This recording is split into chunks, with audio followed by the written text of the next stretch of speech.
Hi there, friends. Thanks for tuning in to Ben 10 What If.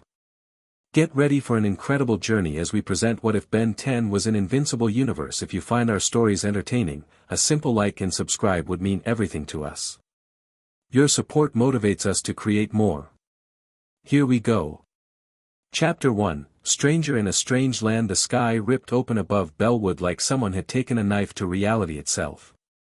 Green lightning crackled across the tear as Ben Tennyson, in his four arms form, grappled with Dr. Siphon amid the swirling energy vortex.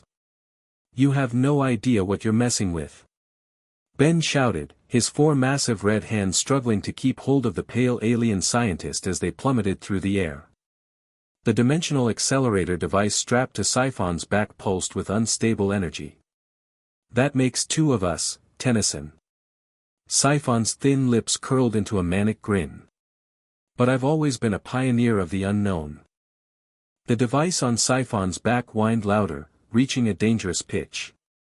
Four arms tightened his grip, muscles straining against his opponent.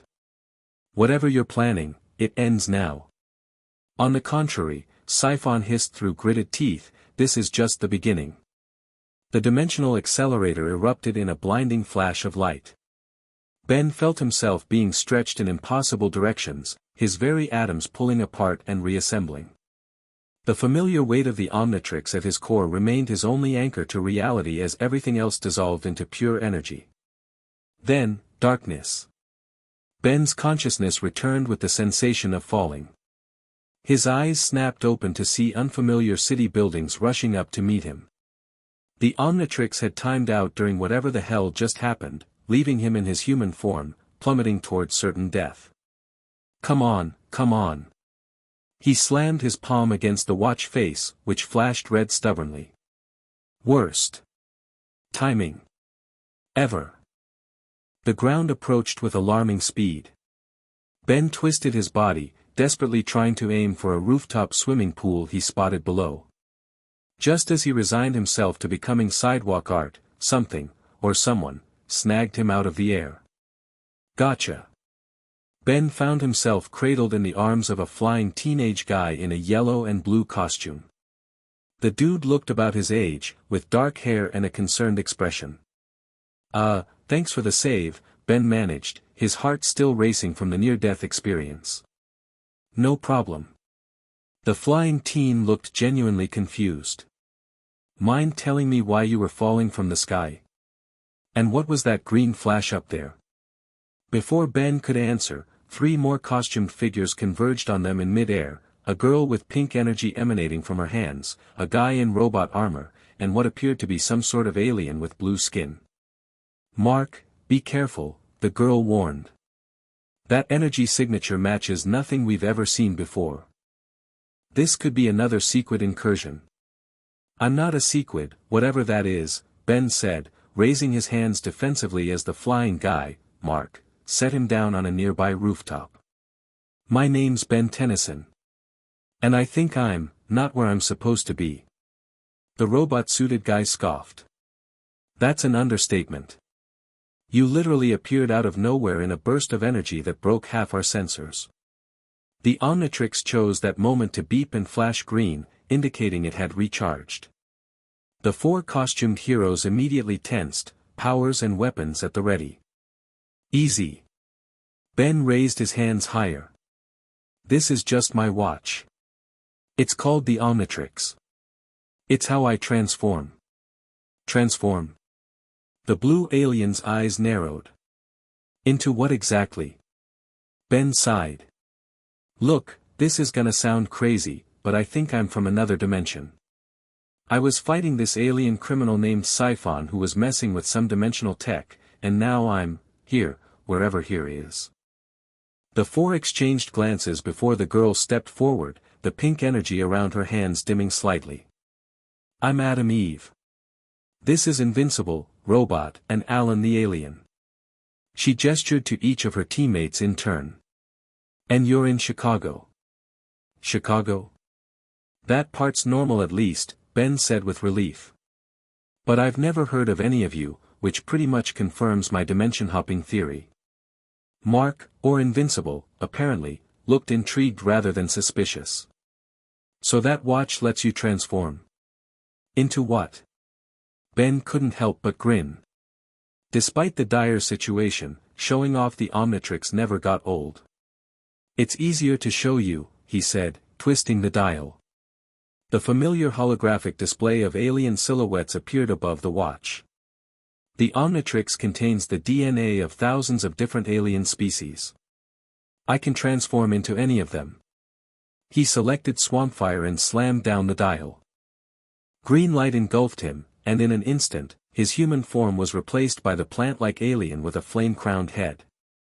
This is one of them, Ben said in Swampfire's raspy voice, igniting a small flame in his palm as demonstration. I've got dozens more. The teen heroes stared in amazement, though Robot seemed more analytical than impressed. Fascinating, Robot said, scanning Ben. The molecular reconstruction happens at a quantum level.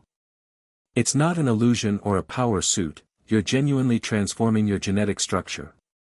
Alan the alien crossed his arms. I've traveled across thousands of galaxies and never encountered technology like that. Adam Eve approached cautiously. And you use this to fight crime? Pretty much, Ben confirmed, reverting back to human form with another flash of green light. Been doing it since I was 10. Though the watch has gotten upgrades since then. Mark looked impressed. Since you were 10. An explosion rocked the city several blocks away, cutting him off. Smoke billowed from a research facility with GDA emblazoned on its side. We'll finish this conversation later, Robot said firmly. Team, move out. Ben's hero instincts kicked in immediately. I'm coming too. If Siphon landed here with me, this could be his handiwork. Mark hesitated only briefly before nodding. Fine, but stay close. We don't know what we're dealing with. Ben twisted the Omnitrix dial again and transformed into XLR-8, the sleek, blue velociraptor-like alien with wheels for feet and a helmet-shaped head. I'll meet you there, he called out in XLR-8's raspy voice before zooming away in a blur of motion, leaving the team staring in his wake. XLR-8 reached the GDA facility in seconds, skidding to a halt outside the smoldering entrance. The security guards lay unconscious but alive. Ben checked their pulses to be sure. Inside, alarms blared as scientists fled the building, but Ben spotted no sign of Siphon yet. He dashed through corridors at super speed, checking room after room until he reached a sealed laboratory door that had been blown open with precision cuts. Inside, a familiar pale figure was downloading data from the facility's computers while stuffing sample containers into a bag. Siphon. XLR-8 called out. Whatever you're planning, it's over. Siphon spun around, his red eyes widening momentarily before his thin lips curled into a smile. Ah, Tennyson. I was wondering when you'd show up. He gestured around the lab. Fascinating place, this universe.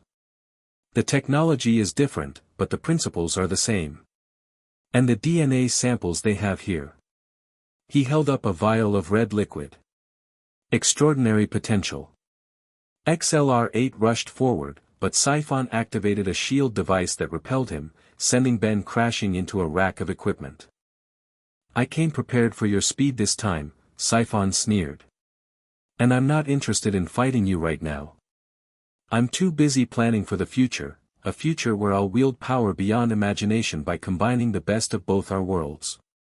The teen heroes burst into the room just as Siphon activated another device on his wrist. A swirling portal opened behind him. Tennyson. Siphon called out as he backed toward the portal. For once, I should thank you. You've led me to a universe ripe with possibilities. When we meet again, you'll barely recognize what I've become.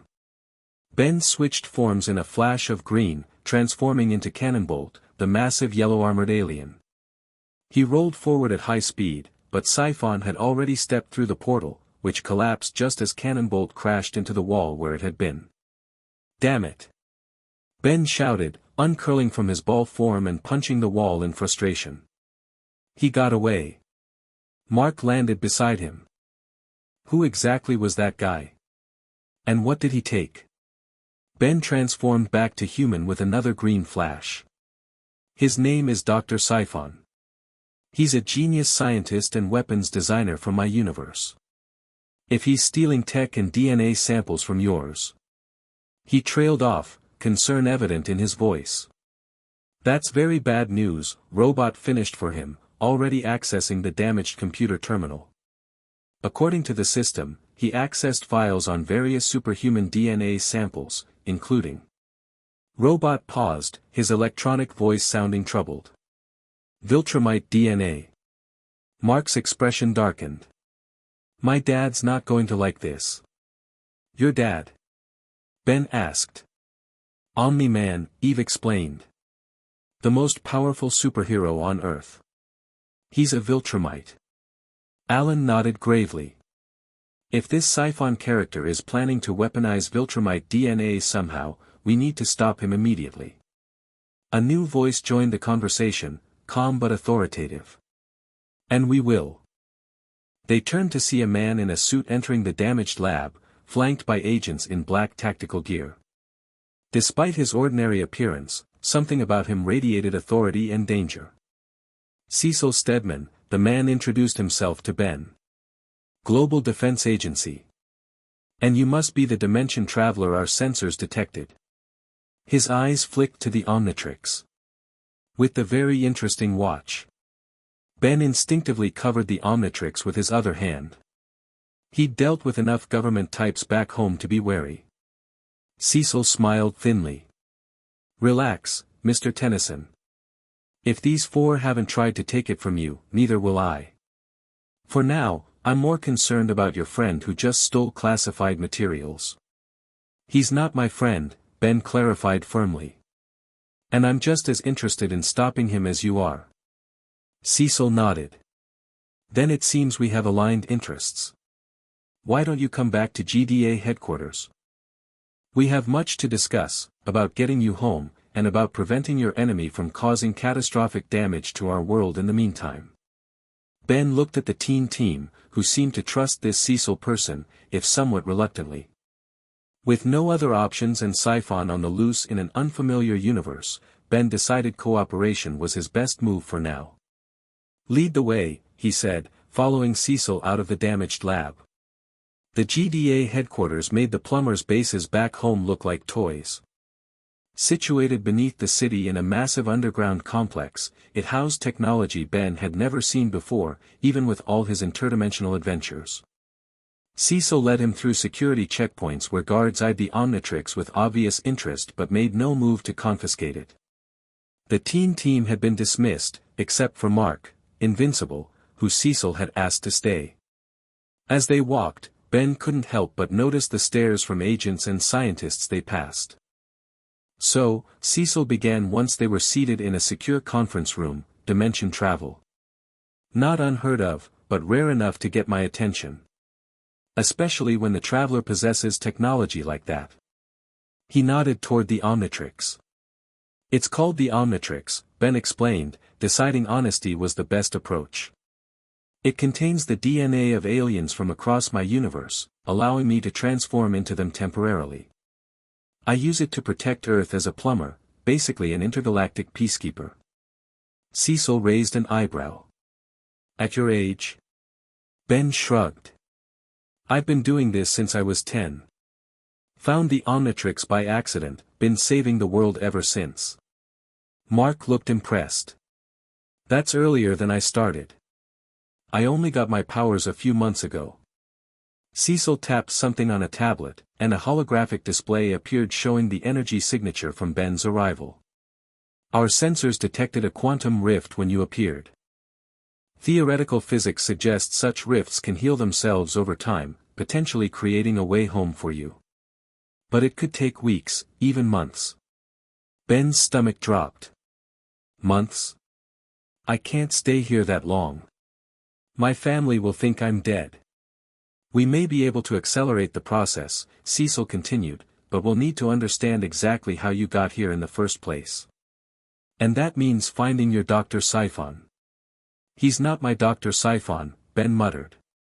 Either way, he poses a significant threat, Cecil said. From what our scientists have pieced together, he stole samples of various superhuman DNA, including Viltrumite. Mark shifted uncomfortably at the mention. Cecil turned to him. Mark, I'd like you to take Ben to meet your father. Omni-Man should know about this situation, especially if his DNA is involved. Ben noticed Mark's subtle tension at the suggestion but couldn't decipher its meaning. Sure, Mark agreed, though his enthusiasm seemed forced. Dad will want to know about another universe anyway. He's traveled a lot, but even he hasn't dimension hopped. Cecil stood. In the meantime, we'll set up accommodations for you, Ben. And I'll have our scientists start working on a way to track Siphon's energy signature. As they left the conference room, Cecil placed a hand on Ben's shoulder, stopping him momentarily. One more thing, Mr. Tennyson. That device on your wrist, I understand its importance to you, but I hope you also understand its significance to planetary security. Ben met his gaze steadily. I've dealt with people trying to take the Omnitrix before. It never ends well for them. Cecil's expression remained neutral. I'm not threatening you. I'm merely suggesting that while you're our guest, the Omnitrix's power could be a valuable asset against threats like Siphon. A mutual arrangement benefits us both. Ben considered this. I'll help where I can. But the Omnitrix stays with me. Understood, Cecil said with a nod. Mark will show you around.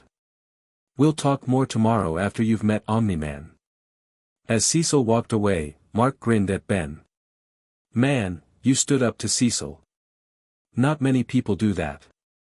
I've had practice with authority figures, Ben replied with a shrug. So, where to now? How about some food first? Mark suggested. Dimensional travel seems like hungry work. There's a burger place nearby that'll blow your mind. Ben's stomach growled on cue. Lead the way. Hopefully burgers are the same in this dimension. The burger joint Mark took him to was called Burger Mart, and it was packed with teenagers enjoying after-school meals. Ben received curious glances. Apparently, Mark was well known here, but no one approached them as they slid into a booth with trays loaded with double cheeseburgers, fries, and milkshakes. So, Mark said between bites, what's your Earth like? Similar to ours? Ben considered the question while devouring his burger. Seems similar in most ways. We have superheroes too, though they're mostly aliens or people with special tech like me. No Teen Team or Omni-Man that I know of. And you've been doing the hero thing since you were 10? Mark asked, clearly impressed. I only started a few months ago when my powers kicked in. Your powers, they're the same as your dad's. Mark nodded. Viltrumite heritage. Super strength, flight, near invulnerability. The works. Nice package, Ben said appreciatively. I've got aliens with those powers, but I have to switch between them. Having it all at once must be convenient. It has its moments, Mark admitted. Though I'm still learning. Dad's been training me, but it's intense. Something in his tone made Ben curious. You and your dad close? Mark hesitated just long enough for Ben to notice. Yeah, sure. He's Omni-Man, greatest hero on the planet. Everyone looks up to him. That's not what I asked, Ben pointed out gently. Mark sighed. It's complicated. He has high expectations. Being the son of the most powerful man on Earth comes with pressure, you know. Ben nodded. I get it. My grandpa was a legendary plumber. Had a reputation I felt I needed to live up to. Exactly. Mark seemed relieved someone understood. And now that I have powers, it's like, this legacy I have to continue. But sometimes I just want to be a normal teenager. Trust me, I've been there, Ben said with a laugh. Try explaining to your high school teachers why you missed homework because you were fighting alien warlords. Mark laughed too. Last week I had to make up a chemistry test because I was stopping a giant monster downtown. My teacher thought I was lying until it made the news. They continued swapping hero stories as they finished their food. Despite being in a strange dimension, Ben found himself relaxing. Mark seemed like a good guy, reminded him a bit of himself when he first started out. So what's the deal with Adam Eve? Ben asked casually. You two seem close. Mark nearly choked on his milkshake. Eve? We're just teammates. Ben said skeptically. I saw how you looked at her. That obvious, huh? Mark rubbed the back of his neck. We're complicated. I actually have a girlfriend, Amber. Eve and I are just friends. For now, Ben teased. Mark changed the subject quickly. What about you? Got someone back home? Ben's thoughts turned to Julie, and the complicated on-again, off-again relationship they'd had before finally calling it quits for good last year. Not anymore, he admitted. Hard to maintain a relationship when you're constantly saving the universe. Mark nodded sympathetically. I'm still figuring out how to balance everything myself. As they finished their meal, Mark's phone buzzed with a text. Dad wants us to come over now, if you're ready. He's curious about the whole dimension travel thing. Ben took a deep breath. Ready as I'll ever be to meet the most powerful hero on a planet. Nolan Grayson's house was surprisingly normal, a suburban two-story in a quiet neighborhood. Nothing about the exterior suggested it housed the equivalent of this world's Superman. Mark led Ben to the front door, which opened before they could knock. Debbie Grayson, Mark's mother, greeted them warmly. You must be Ben. Mark texted that you'd be coming by. She extended her hand. I'm Debbie. Ben shook it, immediately liking her friendly demeanor. Nice to meet you, Mrs. Grayson. Please, Debbie is fine. Come in, Nolan's in the study. She led them through a tastefully decorated home to a wood-paneled study where a muscular man in casual clothes was reading a book. He looked up as they entered, his penetrating gaze immediately focusing on Ben, or more specifically, on the Omnitrix. So, Nolan Grayson said, closing his book and standing. You're the dimensional traveler. Up close, Omni-Man was even more imposing than Ben had expected. Though dressed in regular clothes, his presence filled the room. Ben had met powerful beings before, Azimuth, Professor Paradox, even Alien X's personalities, but something about Nolan Grayson put him immediately on edge. That's me, Ben confirmed, extending a hand. Ben Tennyson. Nolan shook it firmly but not aggressively. Nolan Grayson. Or Omni-Man, in the field. His eyes flicked to the Omnitrix again. Mark tells me that device allows you to transform into different alien species. That's right, Ben said. The Omnitrix contains DNA samples from thousands of different aliens. Nolan's expression remained carefully neutral. And in your dimension, you use this to fight crime? Among other things, Ben replied. I work with an organization called the Plumbers that maintains peace across the galaxy. Nolan gestured for them to sit. Tell me about your dimension. How different is it from ours? Ben gave him the basics, Earth with similar technology and culture, but with more open alien presence and different heroes. He explained the Plumbers, the various threats he'd faced, and how the Omnitrix worked in general terms. Throughout his explanation, Nolan listened intently, asking occasional precise questions that suggested a tactical mind analyzing potential threats and advantages. Ben had dealt with enough military types to recognize the approach. And this Dr. Siphon, Nolan finally said. What exactly is he capable of? He's brilliant, ruthless, and adaptable, Ben answered seriously. He specializes in weapons technology and has a knack for combining different alien tech into new, dangerous forms. If he's getting his hands on DNA samples from your world, especially Viltrumite DNA. That would be concerning, Nolan agreed, his voice hardening slightly. Viltrumite genetics shouldn't be trifled with. Mark, who had been quiet during most of the conversation, spoke up. Cecil thinks Siphon might try to create some kind of hybrid creatures or weapons. Nolan's expression darkened. Then he needs to be found immediately. He turned to Ben. How many of these alien forms can you access? Depends on the situation, Ben said. The Omnitrix has safeguards and sometimes a mind of its own. But I've unlocked several dozen I can use regularly. I'd be interested in seeing some of these transformations, Nolan said. Perhaps a demonstration? Ben glanced at Mark, who nodded encouragingly. I can show you a few, Ben agreed, standing and moving to an open area of the study. He twisted the Omnitrix dial, cycling through the holographic displays. This one's called Diamond Head. He slammed down the dial, and in a flash of green light, his body transformed into the crystalline alien. Nolan's eyes widened slightly, the first real reaction Ben had seen from him.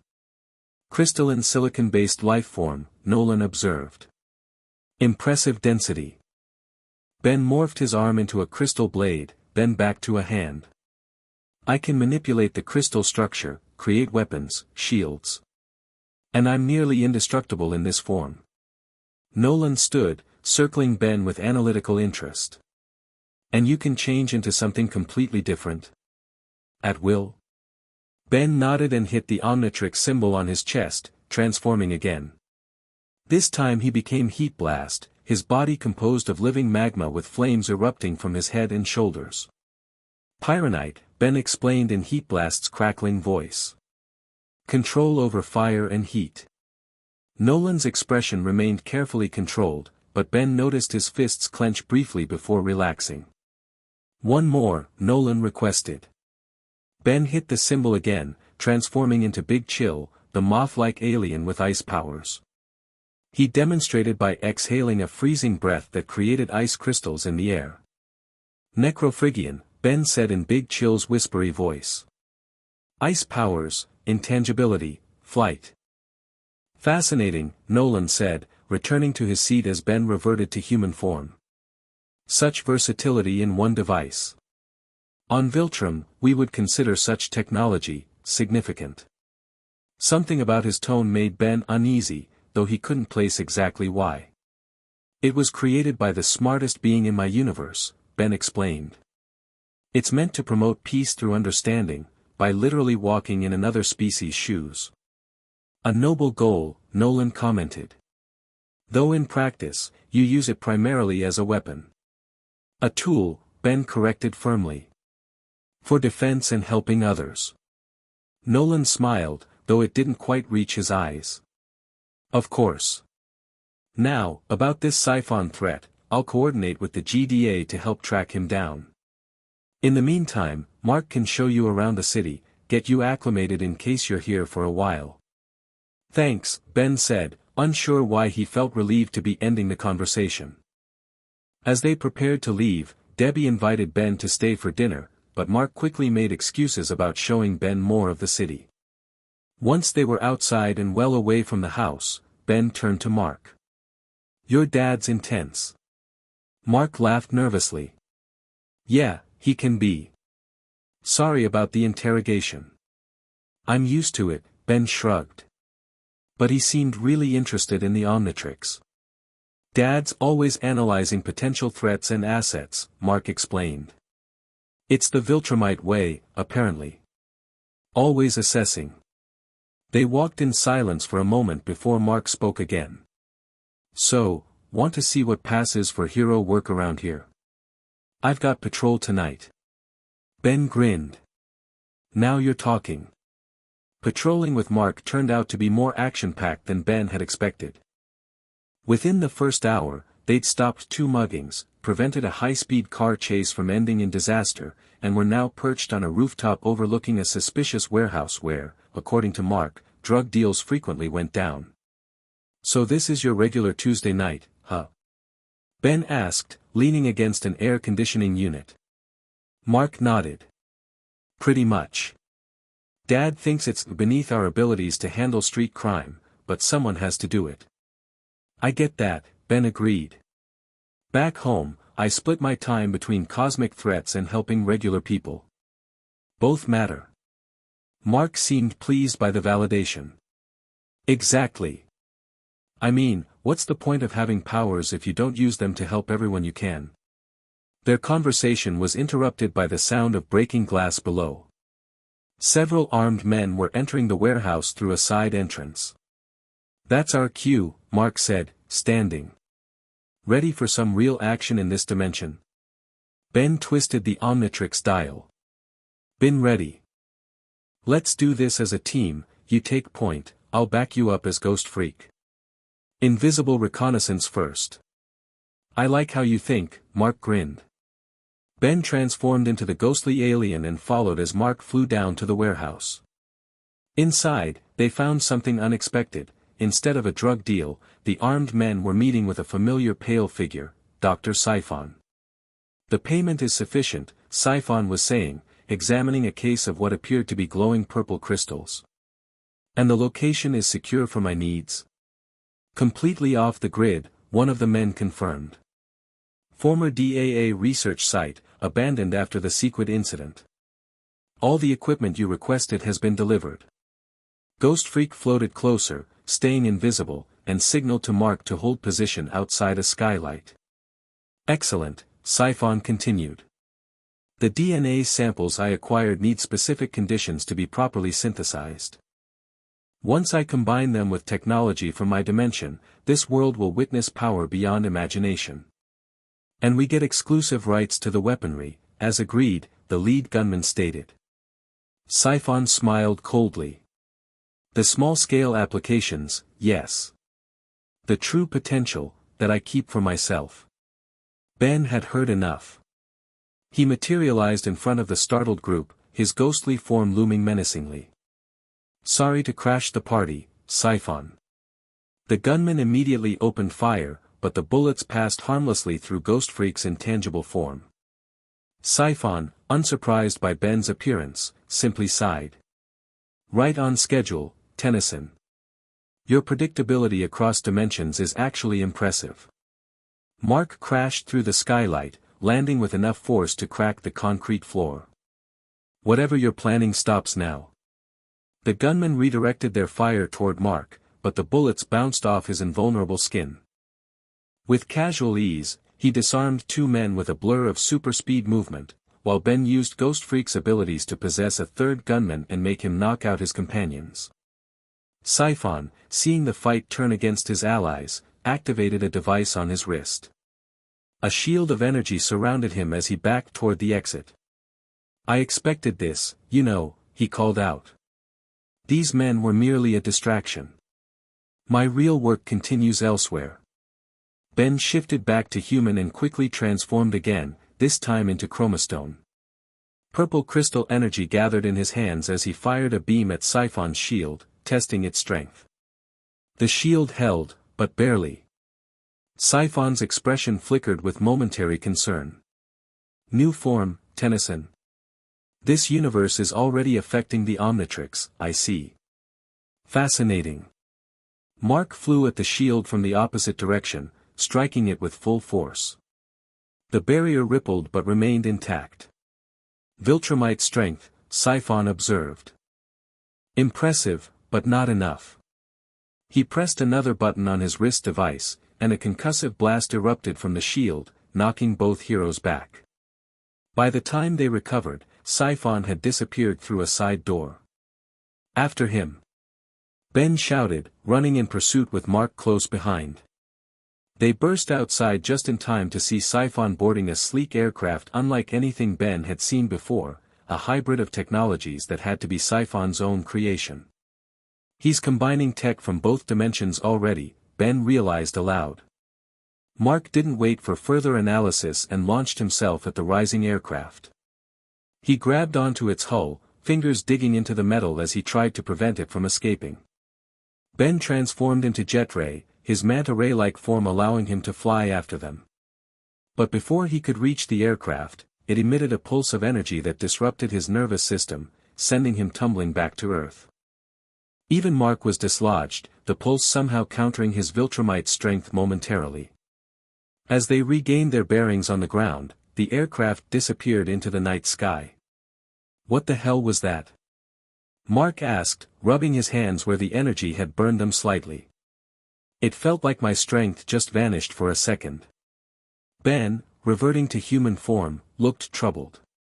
Siphon's adapting faster than I expected. He's already developing countermeasures against Viltrumite powers. The gunmen from inside were still unconscious, so Mark quickly secured them for the police while Ben searched for clues.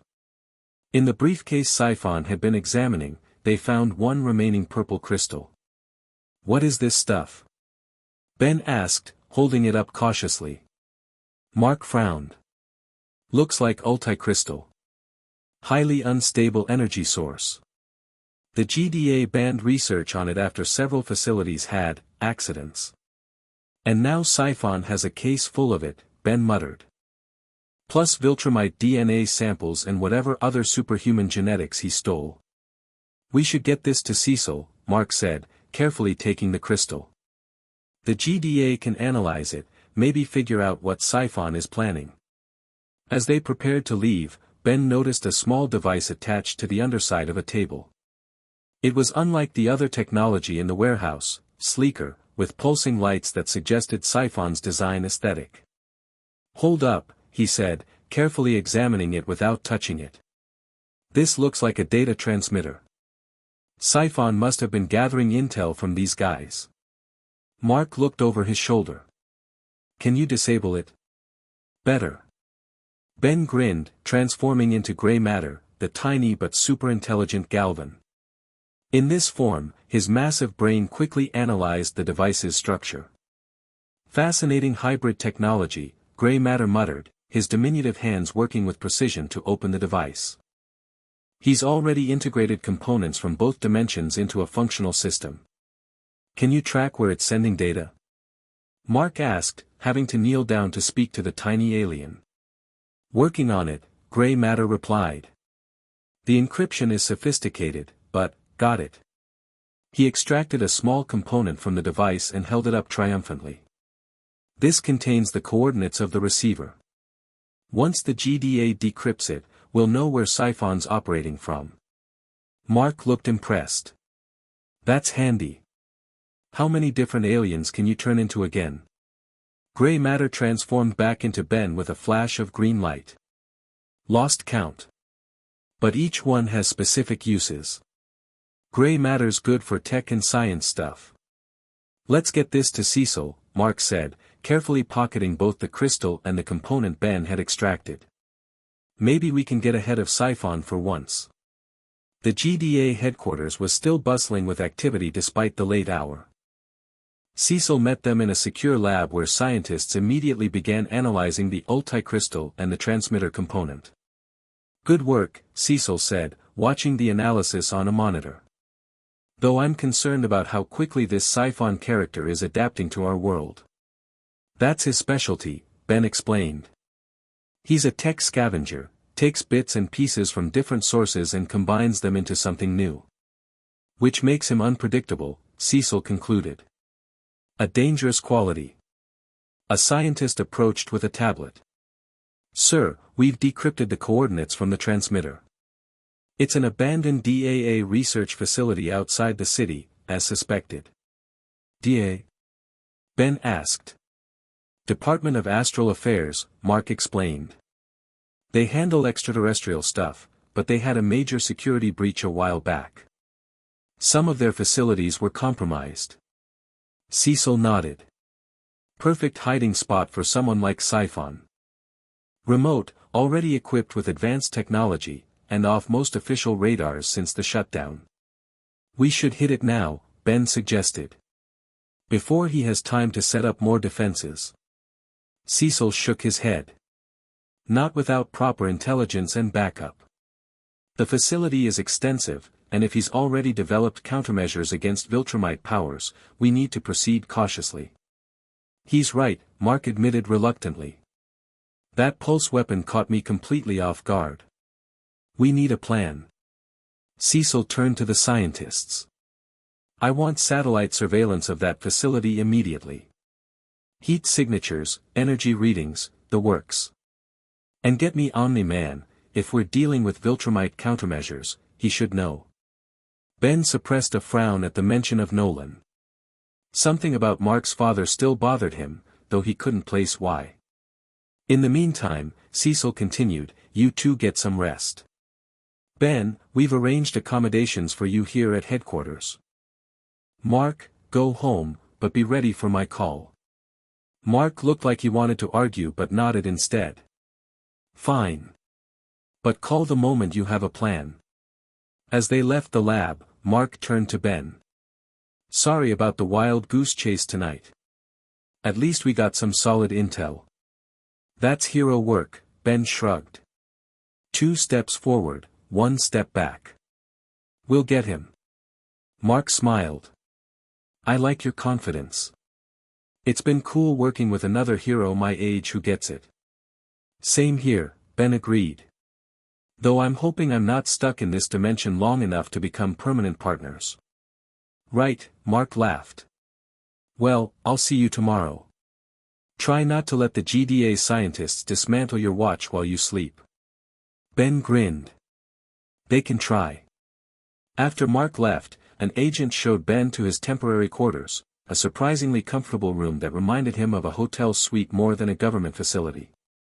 Once alone, Ben collapsed onto the bed, the day's events finally catching up to him. He missed Gwen and Kevin. If they were here, they'd have a plan already. Gwen would be tracking Siphon with her magic, and Kevin would be absorbing materials and ready for a fight. Instead, Ben was alone in a strange dimension where even the heroes seemed harder, the threats more lethal. The Omnitrix beeped softly on his wrist, cycling through standby mode. At least he had that, his constant companion across multiple dimensions and timelines. Just you and me again, huh? He murmured to the device before drifting off to sleep. Ben woke to alarms blaring throughout the facility. He bolted upright, instantly alert, and checked the Omnitrix, fully charged and ready. He quickly pulled on his clothes and ran into the hallway where agents were rushing in organized chaos. What's happening? He asked a passing agent. Containment breach in the lower labs, the agent replied without stopping. Some kind of hybrid creatures. Ben's stomach dropped. Siphon. He ran against the flow of personnel, heading deeper into the facility where the alarms were loudest. As he rounded a corner, he nearly collided with Cecil, who was coordinating a response team. Tennyson. Good, you're awake. Cecil's usually composed demeanor was slightly frayed. We have a situation. Hybrid creatures, Ben said. Siphon's work. Cecil nodded grimly. 3 of them appeared inside our secure labs less than 10 minutes ago. They've already injured 12 agents and breached 3 containment levels. Teleported in. Appears so. They went straight for our DNA storage facility. Ben didn't wait for further explanation. He activated the Omnitrix, selecting Humungosaur, and transformed into the massive dinosaur-like alien. Which way? He growled in Humungosaur's deep voice. Cecil pointed down a corridor where the sounds of combat echoed. Sublevel 3. Mark and Omni-Man are already on their way. Ben charged down the hallway, his heavy footsteps shaking the floor. He found the first hybrid creature tearing through a reinforced door, a grotesque combination of what appeared to be a rhino-like being and something crystalline. Its body was covered in armor plates with crystal spikes protruding from its joints. The creature turned as Ben approached, its red eyes focusing on him with unnerving intelligence. It charged without hesitation, crystal spikes extending from its shoulders. Ben braced himself, catching the creature's charge with his massive hands. The impact slid him backward several feet, his clawed feet leaving gouges in the floor. With a roar, he lifted the hybrid and slammed it against the wall. The creature wasn't even stunned. It twisted in his grip and slashed at him with crystal blades that extended from its forearms, cutting deep into Humungosaur's tough hide. Okay, Ben grunted, you're tougher than you look. He increased his size, growing to nearly 20 feet tall, and grabbed the creature in both hands. With his enhanced strength, he squeezed until the crystal armor began to crack. The hybrid let out a high-pitched screech before going limp. Just as Ben was catching his breath, the wall beside him exploded inward. Mark flew through the debris, locked in combat with a second hybrid. This one appeared to be part humanoid, part liquid metal. Its arms elongated into blades that even Mark seemed to be having trouble with. "These things are insane," Mark shouted, dodging a blade that sliced through a steel support beam like butter. "The liquid metal one can cut through anything." Ben transformed again, this time into Diamond Head. "Let me try something." He fired crystal shards at the liquid metal creature. Where they struck, the crystal began to spread, gradually solidifying portions of the hybrid's fluid body. The creature noticed the effect and turned its attention to Ben, its mercury-like body flowing toward him with alarming speed. "It's adapting," Ben warned as the creature's body composition changed, becoming resistant to his crystals. Mark took advantage of the distraction to deliver a devastating punch to the creature's partially solidified core. The impact sent shockwaves through its body, disrupting its cohesion enough for Ben to encase more of it in crystal. Working together, they managed to contain the second hybrid just as Omni-Man arrived, dragging the third creature, a smoking, unconscious mass that appeared to combine insectoid features with pyrokinetic abilities. "That's the last of them," Nolan announced, his costume singed but otherwise unharmed. His eyes narrowed at Ben's diamond head form. "Interesting choice of transformation." Ben reverted to human. It worked against the liquid metal hybrid. "Indeed." Nolan's expression was unreadable as he dropped the unconscious creature. "These abominations are clearly products of combined DNA, some from our world, some I don't recognize." "Siphon's work," Ben confirmed. "He must have used the DNA samples he stole yesterday." Cecil arrived with a containment team that began securing the hybrids in specialized chambers. "The preliminary analysis confirms it," Cecil said, reviewing data on a tablet. "These creatures contain DNA from multiple species, including trace elements of Viltrumite DNA, though significantly altered." Nolan's expression darkened. "That explains their strength and resilience. But how did they teleport directly into the facility?" Mark asked. "Our defenses should have prevented that." "They didn't teleport in the conventional sense," Ben realized, examining residue on one of the creatures. "This is chronoton particle residue." Siphon used a temporal displacement device, basically shifted them slightly out of phase with normal reality until they were inside, then brought them back in sync. Everyone stared at him. Ben shrugged. "I've dealt with this tech before. Siphon's adapting technology from my dimension to work here." Cecil looked troubled. "If he can bypass our security so easily, nowhere is safe." "What were they after?" Mark asked. A scientist approached with another tablet. "According to security footage, they were collecting specific DNA samples, focusing on the most powerful and unusual specimens we had catalogued. Raw materials for more hybrids," Ben concluded. "Siphon's building an army." Nolan's jaw tightened. "Then we need to stop him before that happens. These three were difficult enough to contain. Dozens or hundreds would be catastrophic." "Agreed," Cecil said. "I'm calling in all available heroes. We need to hit Siphon's facility immediately, before he can create more of these things." Ben nodded. "I'm ready when you are." Cecil turned to him. "Actually, I need you to work with our scientists first. Your knowledge of Siphon and his technology could be crucial to developing countermeasures." Ben wanted to argue but saw the logic. "Fine. But I'm going on the mission when it happens." "Wouldn't have it any other way," Cecil assured him.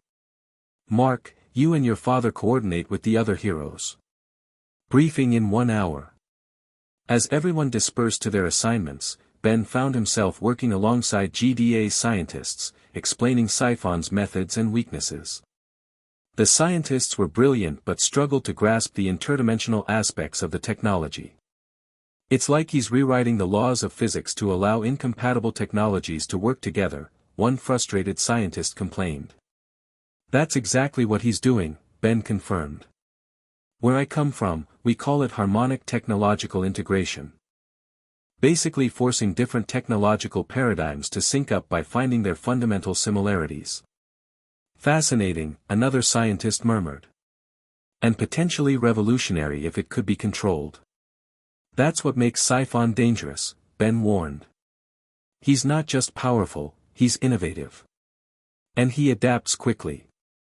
After an hour of consultation, Ben joined the mission briefing. Heroes he hadn't met before filled the room, Robot and Adam Eve from Team, a massive creature named Monster Girl, a blue-costumed hero called Blue Streak, and several others. Mark and Omni-Man stood at the front with Cecil. The target is this facility, Cecil began, displaying satellite imagery of a sprawling complex partly built into a mountainside. Formerly GDA Research Station Gamma-12, now Siphon's base of operations. Thermal imaging shows at least 20 life signs inside, though some may be more of those hybrid creatures. He continued detailing the mission parameters, team assignments, entry points, objectives. Ben was assigned to a strike team with Mark, Adam Eve, and Robot, targeting what appeared to be the main laboratory. Our primary objective is capturing Siphon and destroying his research, Cecil emphasized. Secondary objective is securing any existing hybrid creatures. Omni-Man will lead a second team to secure the perimeter and prevent escape. The briefing continued with technical details and contingency plans. Throughout, Ben noticed Nolan watching him with that same calculating gaze whenever he thought Ben wasn't looking. Departure in 20 minutes, Cecil concluded. Gear up and move out. As the heroes dispersed to prepare, Mark approached Ben. Ready for your first big superhero team-up in this dimension? Ben grinned. Please. I've been doing team-ups since I was 10. Mark laughed. Right, I keep forgetting you're a veteran.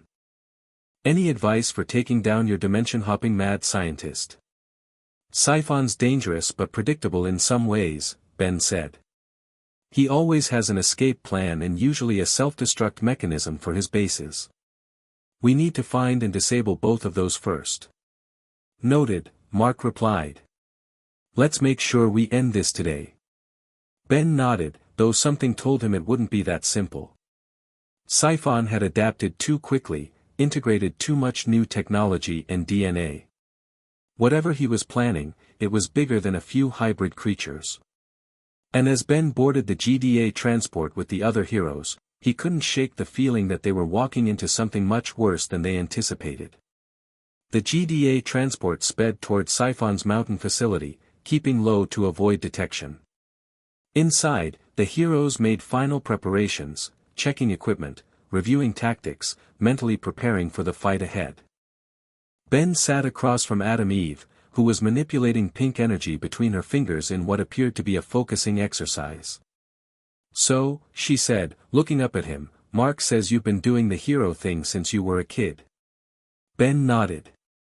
Found the Omnitrix when I was 10.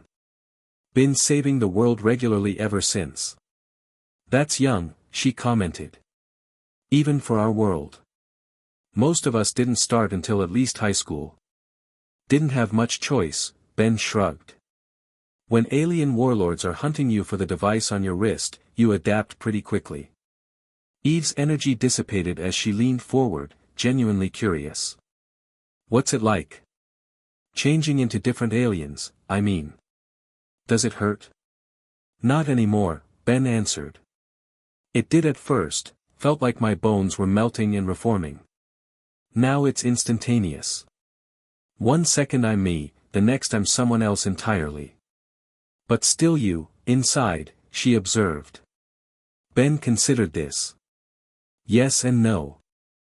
Each form comes with instincts, sometimes even personality traits of that species.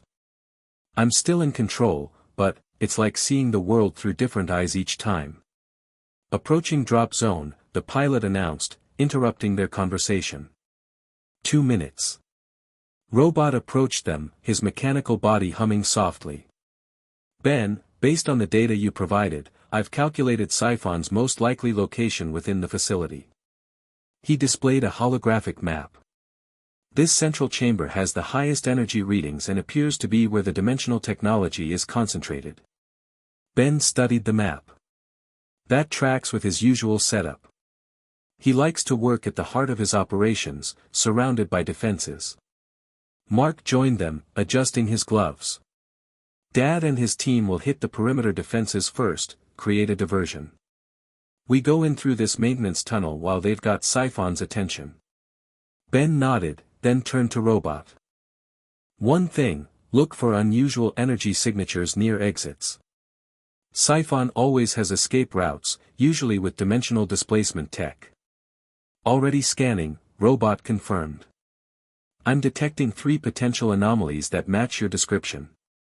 We'll need to disable those first, Ben said. Otherwise, he'll slip away the moment things go south. The transport slowed, hovering above a clearing near the facility. The side door opened, revealing the mountain complex below, a collection of blocky buildings and antenna arrays partly concealed by the surrounding forest. No obvious defenses, Mark observed. That's suspicious. He knows we're coming, Ben agreed. Stay sharp. Omni-Man floated to the doorway. Remember the plan. My team creates the diversion. Your team infiltrates and captures Siphon. No unnecessary risks. His gaze lingered on Mark before shifting to Ben. And Tennyson, we need Siphon alive. Ben nodded, though something in Nolan's tone suggested his interest went beyond just capturing a dangerous criminal. Move out, Nolan ordered, and his team deployed, Omni-Man himself, Monster Girl, Blue Streak, and 2 other heroes Ben didn't recognize, all heading directly for the main entrance of the facility. That's our cue, Mark said. Let's find that maintenance tunnel. Their team dropped from the transport, with Mark carrying Robot while Ben transformed into Big Chill and flew alongside Eve. They skirted the perimeter, staying low and using the forest for cover as explosions and alarms erupted from the main entrance. The diversion's working, Eve observed. Security systems are focusing on the front assault. They reached a concealed entrance, a maintenance hatch built into the mountainside and partly overgrown with vegetation. Robot interfaced with the electronic lock, bypassing it within seconds. Primitive security, he commented. Almost too easy. It's a trap, Ben and Mark said simultaneously, then glanced at each other in surprise. Obviously, Eve agreed. But it's still our best way in. The tunnel beyond the hatch was dark and narrow, designed for maintenance drones rather than humans. They proceeded cautiously, with Robot leading the way, his sensors scanning for traps or surveillance. First anomaly detected, Robot whispered after they'd gone about 50 meters. Energy signature consistent with a dimensional displacement device, embedded in the wall ahead. Ben transformed into Upgrade, his liquid metal form perfect for technological interfaces. I've got this. He flowed over the section of wall Robot indicated, merging with the concealed device. From inside the technology, Ben could sense its purpose, a one-way portal designed to transport Siphon to a secondary location if triggered. It's an escape route all right, Upgrade confirmed, his single eye narrowing in concentration. Reconfiguring the destination parameters now. The device sparked as Ben rewired it from within, then he extracted himself and reverted to human form. Done. If he tries to use this one, he'll end up in a GDA holding cell instead of his backup hideout. 1 down, 2 to go, Mark said. Let's keep moving. They continued through the maintenance tunnel, which gradually widened as it approached the central facility. The sounds of battle echoed from the main entrance. Omni-Man's team was keeping the defenses occupied. Robot stopped suddenly, his sensors pinging. Multiple life forms ahead. Hybrid signatures similar to the ones that attacked the GDA. Ben selected Humongosaur again, transforming into the dinosaur-like alien. Let me take point. I can handle the hybrids. Mark shook his head. We do this together. Eve, can you create a barrier? Eve nodded, pink energy forming between her hands. Ready when you are. They rounded the corner into a larger chamber that appeared to be a security checkpoint. As Robot had warned, 5 hybrid creatures waited, each a disturbing combination of different species and technologies. 2 resembled the liquid metal creature from earlier, while the others were new monstrosities, one with multiple limbs and exoskeletal armor, another that seemed to phase in and out of visibility, and a 5th that crackled with electrical energy. Definitely Siphon's work, Ben growled. He's getting more creative. The creatures spotted them immediately. The electrical hybrid fired a bolt of energy that Eve blocked with her barrier, while the multi-limbed creature scuttled along the ceiling toward them with alarming speed. Split up. Mark shouted, launching himself at the electrical hybrid. The battle erupted in chaos. Ben engaged the 2 liquid metal creatures, using Humongosaur's strength to smash them into the walls while avoiding their blade-like appendages. Eve contained the phasing creature in a bubble of pink energy, though it kept partially slipping through. Robot analyzed the multi-limbed hybrid's movement patterns before firing precision blasts at its joints. Mark found himself matched against the electrical hybrid, which absorbed his physical attacks and returned them as painful energy discharges. These things are tougher than the ones at the GDA. Mark shouted, his costume smoking from electrical burns. Ben transformed from Humongosaur to Diamond Head, encasing the liquid metal creatures in crystal. They're evolving. Siphon's improving the formula. With a coordinated effort, they managed to subdue the hybrids, though not without cost. Mark's costume was partly burned away, Eve was exhausted from maintaining her energy constructs, and even Robot had suffered damage to his sensors. We need to move faster, Ben urged, reverting to human form. Siphon knows we're here. He's probably accelerating whatever he's planning. They continued deeper into the facility, disabling the second escape route along the way. As they approached the central laboratory, the architecture changed, newer technology integrated with the old DAA equipment, creating a hybrid facility that reflected Siphon's own methodology. The energy readings are off the charts, Robot reported as they reached a massive set of doors. Whatever he's building, it's drawing enormous power. Ben nodded grimly. That Siphon always goes for the biggest, most destructive option. Mark cracked his knuckles. So we go in hard and fast. Wait, Eve cautioned. Robot, can you scan inside first? Robot pressed his hand against the door, sensors extending into the material. After a moment, he pulled back. 23 life forms detected. 15 appear to be hybrids, more advanced than the ones we fought. 7 are humans, likely the criminal elements Siphon recruited. And 1 signature that doesn't match anything in my database, presumably Siphon himself. And the 3rd escape route? Ben asked. Directly connected to the central device, Robot confirmed. It appears to be part of whatever he's building. Ben frowned. That's not his usual approach. The escape route is normally separate, a backup plan. Unless. Mark began. Unless the device itself is his escape plan, Ben finished. Which means, we're too late, Eve realized. Ben twisted the Omnitrix dial. Only one way to find out. Ready? The others nodded, preparing for battle. Ben selected an alien he rarely used, Clockwork, the Chronosapien with time manipulation powers. In this form, he might be able to counter whatever temporal technology Siphon was employing. Now! Mark shouted, and he and Eve smashed through the doors together. The central laboratory was a massive chamber filled with technology from both dimensions, integrated into a pulsing, humming machine that dominated the center. Hybrid creatures turned toward the intruders, while human guards raised advanced weapons. And at the controls, just as they'd expected, stood Siphon. Ah, right on schedule, Siphon called out, not even looking up from his work. I was wondering when you'd get past the outer defenses. It's over, Siphon. Ben shouted in Clockwork's mechanical voice. Whatever you're building stops now. Siphon finally looked up, his red eyes widening slightly at Ben's form. A chronosapien? Clever choice, Tennyson. But you're too late to stop the process. The machine behind him pulsed faster, a swirling vortex of energy beginning to form at its center. What are you doing? Mark demanded, hovering above the ground, ready to attack. Creating a portal home? Siphon laughed. Home.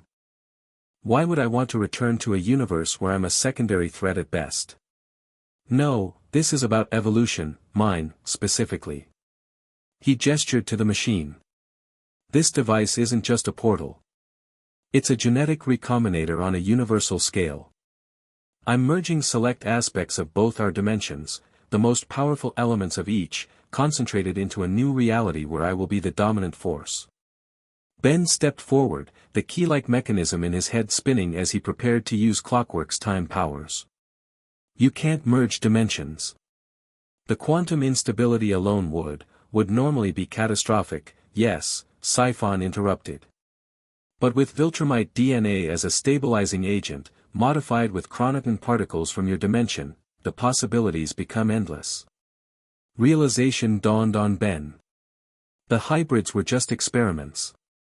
Test cases. Precisely. Siphon seemed almost proud. Crude prototypes for what comes next.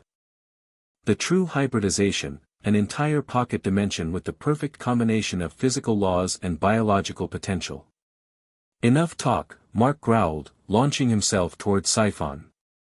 The hybrid creatures intercepted him, 5 of them converging on his position while others moved to engage Eve and Robot.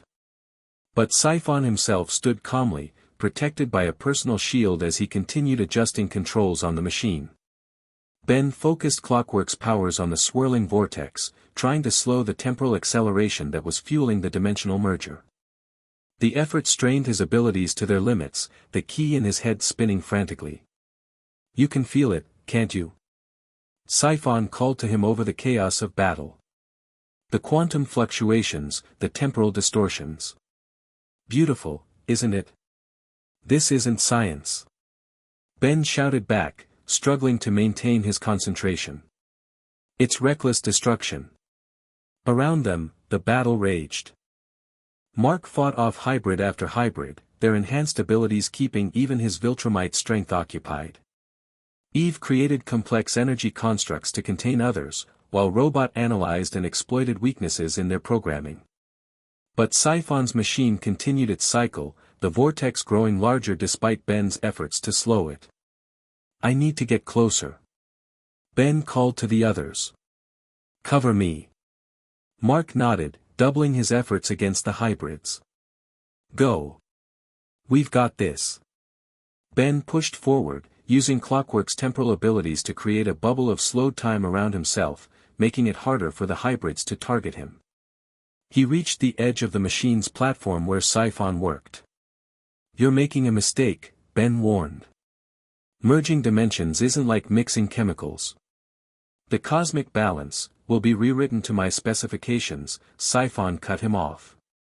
That's the beauty of it, Tennyson. I'm not just traveling between dimensions or creating portals.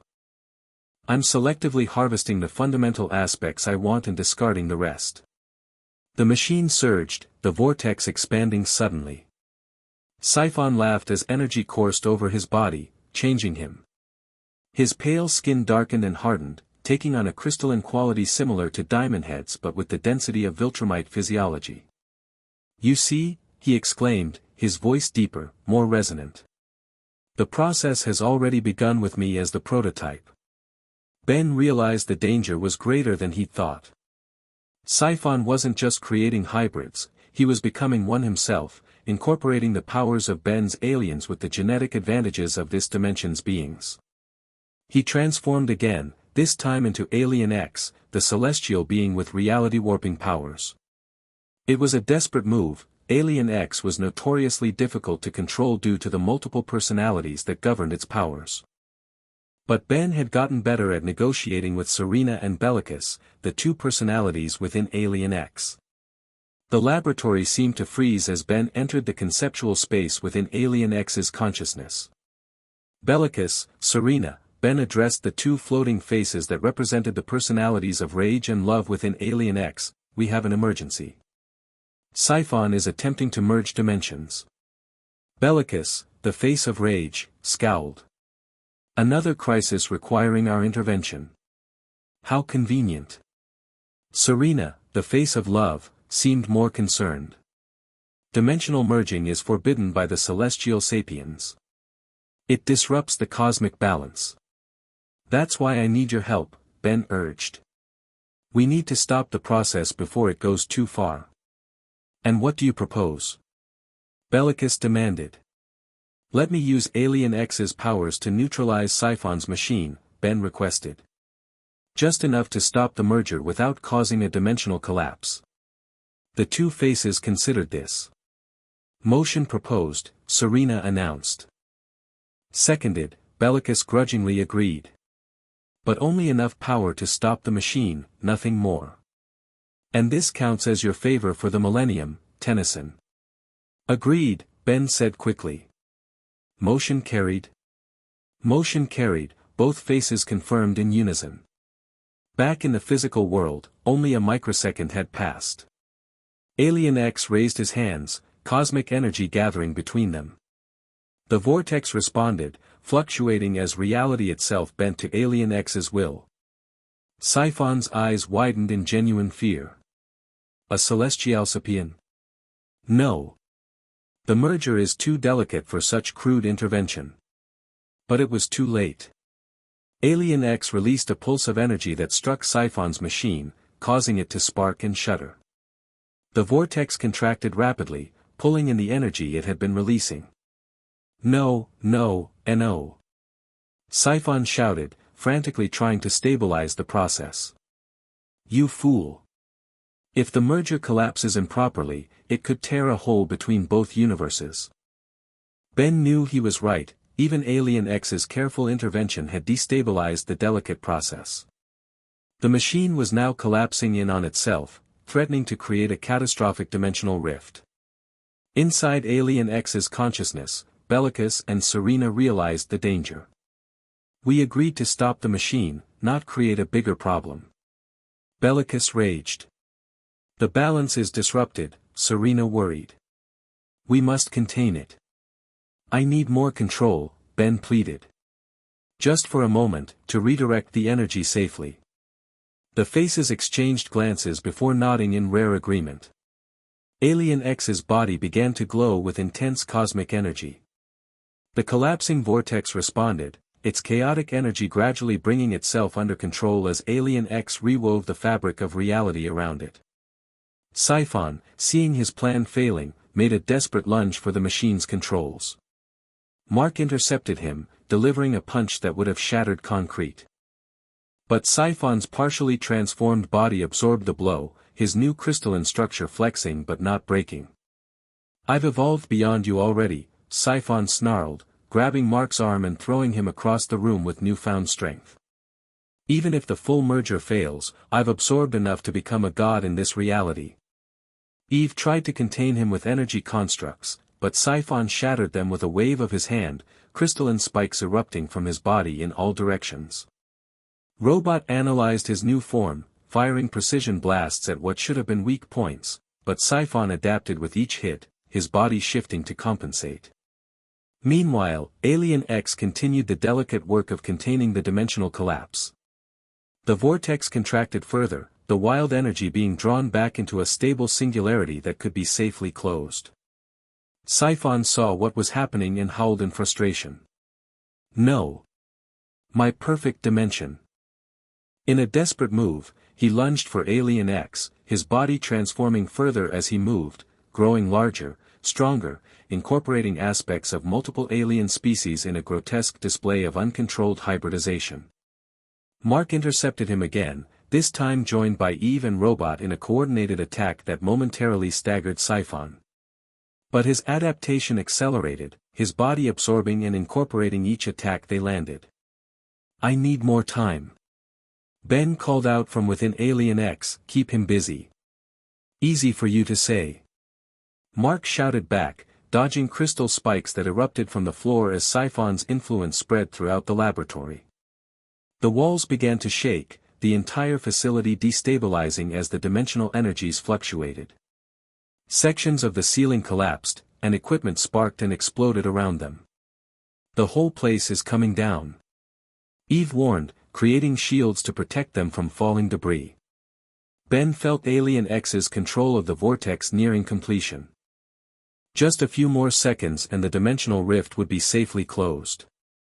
But Siphon was evolving too quickly, his hybrid form growing more powerful with each passing moment.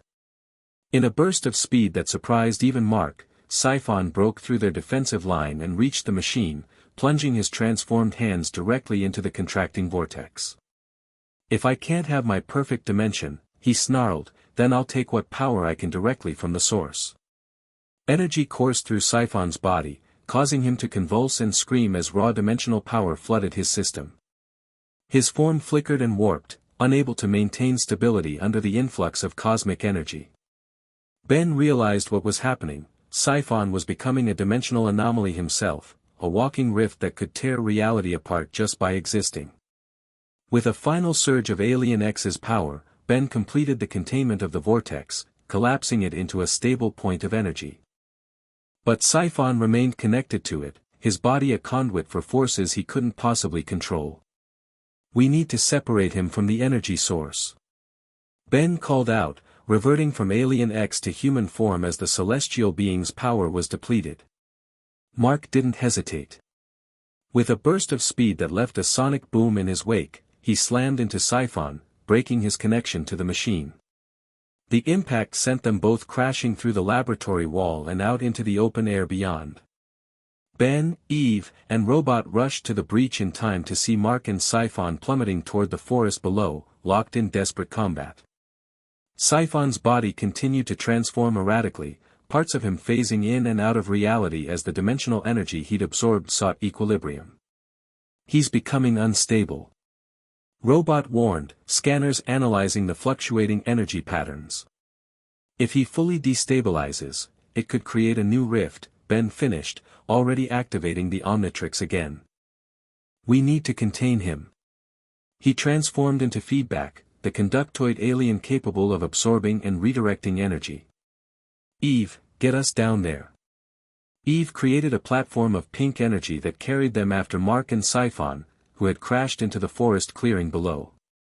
Trees had been flattened by their impact, and Siphon stood at the center of the destruction, his body pulsing with chaotic energy as Mark circled him warily. "Stay back," Siphon warned, his voice distorted and echoing as though coming from multiple dimensions at once. "I can feel it, the power of both universes flowing through me. And it's tearing you apart," Ben called out as they landed. "You can't contain that much dimensional energy in a physical form." Siphon laughed, the sound warping unnaturally. "Perhaps not in this crude state. But if I complete the transformation," he never finished the sentence. A blur of white and blue slammed into him from above, Omni-Man, arriving from the front of the facility. The impact drove Siphon into the ground with enough force to create a crater. "Dad!" Mark called out in warning. "He's unstable." Nolan ignored him, delivering another devastating blow to Siphon. "Whatever you are, whatever you're becoming, it ends now." Siphon's body reacted violently to the attack, dimensional energy discharging in waves that distorted reality around him. Trees aged and crumbled to dust in seconds, then reverted to saplings. The ground rippled like water. "We need to drain the energy, not aggravate it," Ben shouted to Nolan. "He's a dimensional bomb waiting to go off." Omni-Man paused, assessing the situation. "Then drain it, if you can. Otherwise, I'll end this threat permanently." Something in his tone sent a chill through Ben. Before he could respond, Siphon seized the opportunity, directing a blast of dimensional energy at Omni-Man that momentarily phased him out of sync with reality. Ben acted quickly, extending feedback's antennae and plugging them into Siphon's distorted form. He began absorbing the chaotic energy, channeling it through his body and into the ground where it could dissipate safely. No! Siphon screamed, feeling his newfound power draining away. I won't be defeated like this. He fought back, trying to overwhelm feedback with more energy than he could handle. Ben gritted his teeth, pushing his transformation to its limits as the power threatened to overload him. Mark and Eve joined the effort, with Mark physically restraining Siphon while Eve created energy constructs to contain the dimensional fluctuations. Robot analyzed the energy flow, directing Ben to the most critical points to drain first. It's working. Robot called out. The dimensional energy is stabilizing. Siphon's body began to revert, the hybrid transformations receding as his power source was drained away. His struggles weakened, and the reality distortions around him faded. Omni-Man recovered from the phasing effect and watched silently, his expression unreadable. After what seemed like an eternity, Ben had drained the last of the dangerous energy from Siphon, who collapsed to the ground, reverting to his original form, pale, exhausted, and defeated. No, Siphon whispered, staring at his hands in disbelief. I was so close, to perfection. Ben transformed back to human, similarly drained by the effort. That wasn't perfection. It was destruction. Cecil and his GDA agents arrived, securing Siphon with specialized restraints designed to prevent his access to any technology. As they led him away, Siphon locked eyes with Ben one last time. This isn't over, Tennyson, he hissed. 2 universes means twice the opportunities. You can't watch both. Ben didn't respond, too exhausted to engage in the usual post-fight banter. As the adrenaline wore off, the reality of his situation settled back in. He was still trapped in a strange dimension, and while they'd stopped Siphon's immediate plan, the scientist's words carried a disturbing truth. The danger wasn't over. Cecil approached the heroes. Good work, all of you. The facility is secure, and the remaining hybrids have been contained. What about the machine? Ben asked. Completely destroyed in the collapse, Cecil confirmed. Though our scientists are already examining the fragments. The technology, even damaged, is unlike anything we've seen. Nolan landed beside them, his imposing presence drawing everyone's attention. The threat is neutralized, but questions remain. He turned to Ben. Particularly about the Celestialsapian form you used. That level of power is extremely limited, Ben explained carefully. I can only use Alien X in dire emergencies, and even then, it's not entirely under my control. Nolan studied him for a moment before nodding. Nevertheless, impressive. Perhaps there's more to your Omnitrix than I initially assessed. Before Ben could respond, Cecil intervened. We should return to headquarters. There's much to discuss, including our next steps regarding Ben's return to his dimension. As they prepared to leave, Mark pulled Ben aside. That was some quick thinking with the energy absorption. Ben shrugged. Not my first dimensional crisis. Well, I'm glad you were here, Mark said sincerely. We might not have stopped Siphon without you. Thanks, Ben replied. Though I'm still hoping to find a way home soon. Mark nodded. I get it. But until then, it's kind of cool having another hero my age around. Someone who understands what it's like. Ben smiled, realizing he felt the same way. Despite the differences in their worlds and powers, he and Mark shared the unique experience of being young men with enormous responsibilities. It created a bond that transcended dimensional barriers. Yeah, he agreed. It is. As they boarded the transport back to GDA headquarters, Ben glanced at the Omnitrix, thinking about home. Gwen and Kevin would be worried sick by now. Grandpa Max would have the plumbers searching everywhere. But for now, he was here, in a darker, more brutal version of heroism where the stakes seemed higher and the lines between good and evil blurrier. And somehow, he'd have to adapt until he found his way back. Just another day in the life of Ben Tennyson, interdimensional hero. Chapter 2, Power and Responsibility. 3 days after Siphon's capture, Ben stood in the GDA's observation room, watching through one-way glass as scientists attempted to interrogate the interdimensional criminal. So far, Siphon had remained stubbornly silent, offering only cryptic smiles when questioned about his technology or plans. "He hasn't said a word since we put him in there," Cecil remarked, entering the room with a tablet in hand. "Not even to ask for a lawyer." "That's because he's waiting," Ben said, not taking his eyes off Siphon. "He always has contingencies." Cecil nodded grimly. "We've tripled security and isolated him from all technology. Even the lights in his cell use mechanical switches rather than digital systems." "Smart," Ben admitted. "But Siphon's patient. He'll wait for an opportunity, even if it takes months."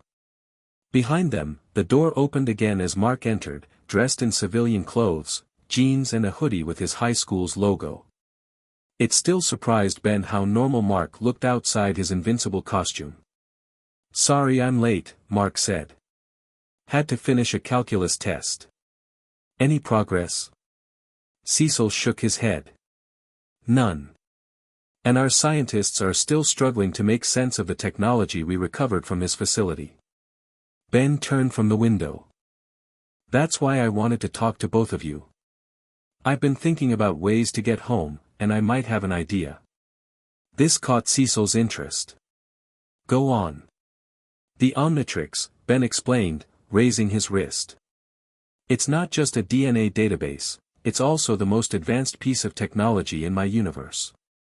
If I could connect it to the remnants of Siphon's dimensional device, you might be able to recreate the conditions that brought you here," Cecil finished, immediately grasping the implications. "Reverse the process."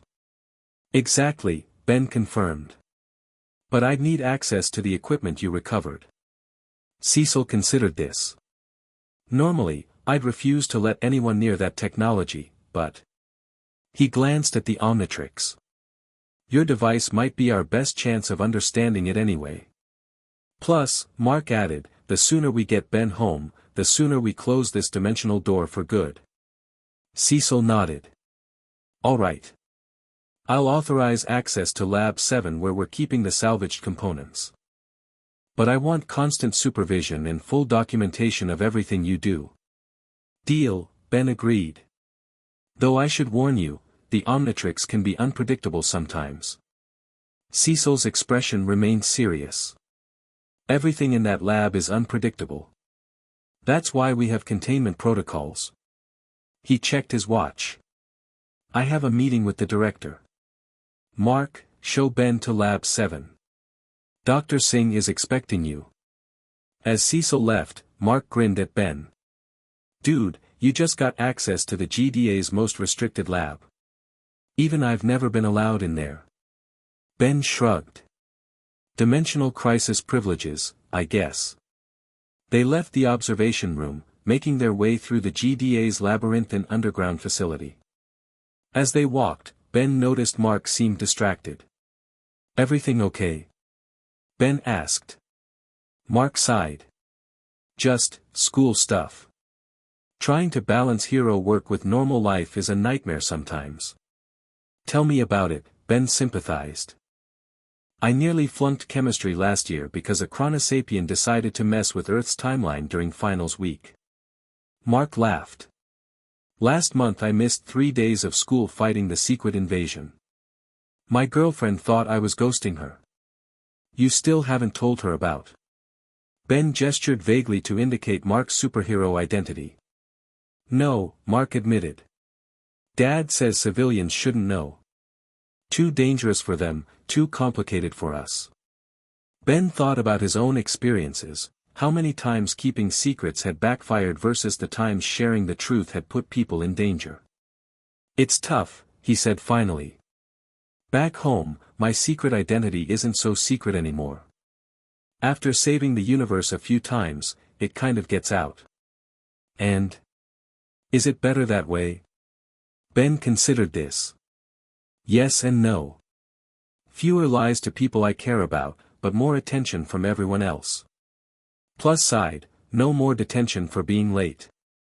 Downside, aliens sometimes attack your house. They reached the laboratory section of the facility, passing through 3 security checkpoints before arriving at a massive vault door labeled Lab 7, Class X Containment. A scientist waited for them, a woman in her 40s with streaks of gray in her dark hair and intelligent eyes behind stylish glasses. She looked up from her tablet as they approached. "You must be Ben Tennyson," she said, extending her hand.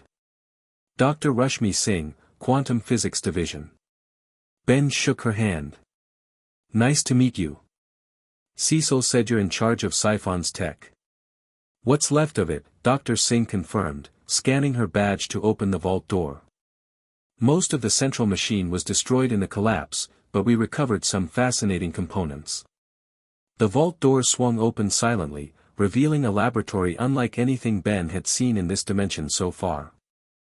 The space was massive, with multiple workstations surrounding a central containment chamber where fragments of Siphon's device were suspended in a blue energy field. "Whoa," Mark whispered. "I definitely haven't been in here before." Dr. Singh smiled at his reaction. "This is our reverse engineering lab. Usually we work on recovered alien technology, but your friend's dimensional device is something else entirely." Ben approached the containment field, studying the fragments. He recognized parts of Siphon's work, the distinctive curved alloys and pulsing energy conduits, but they'd been integrated with unfamiliar components that must have come from this dimension. "The integration is incredible," he murmured.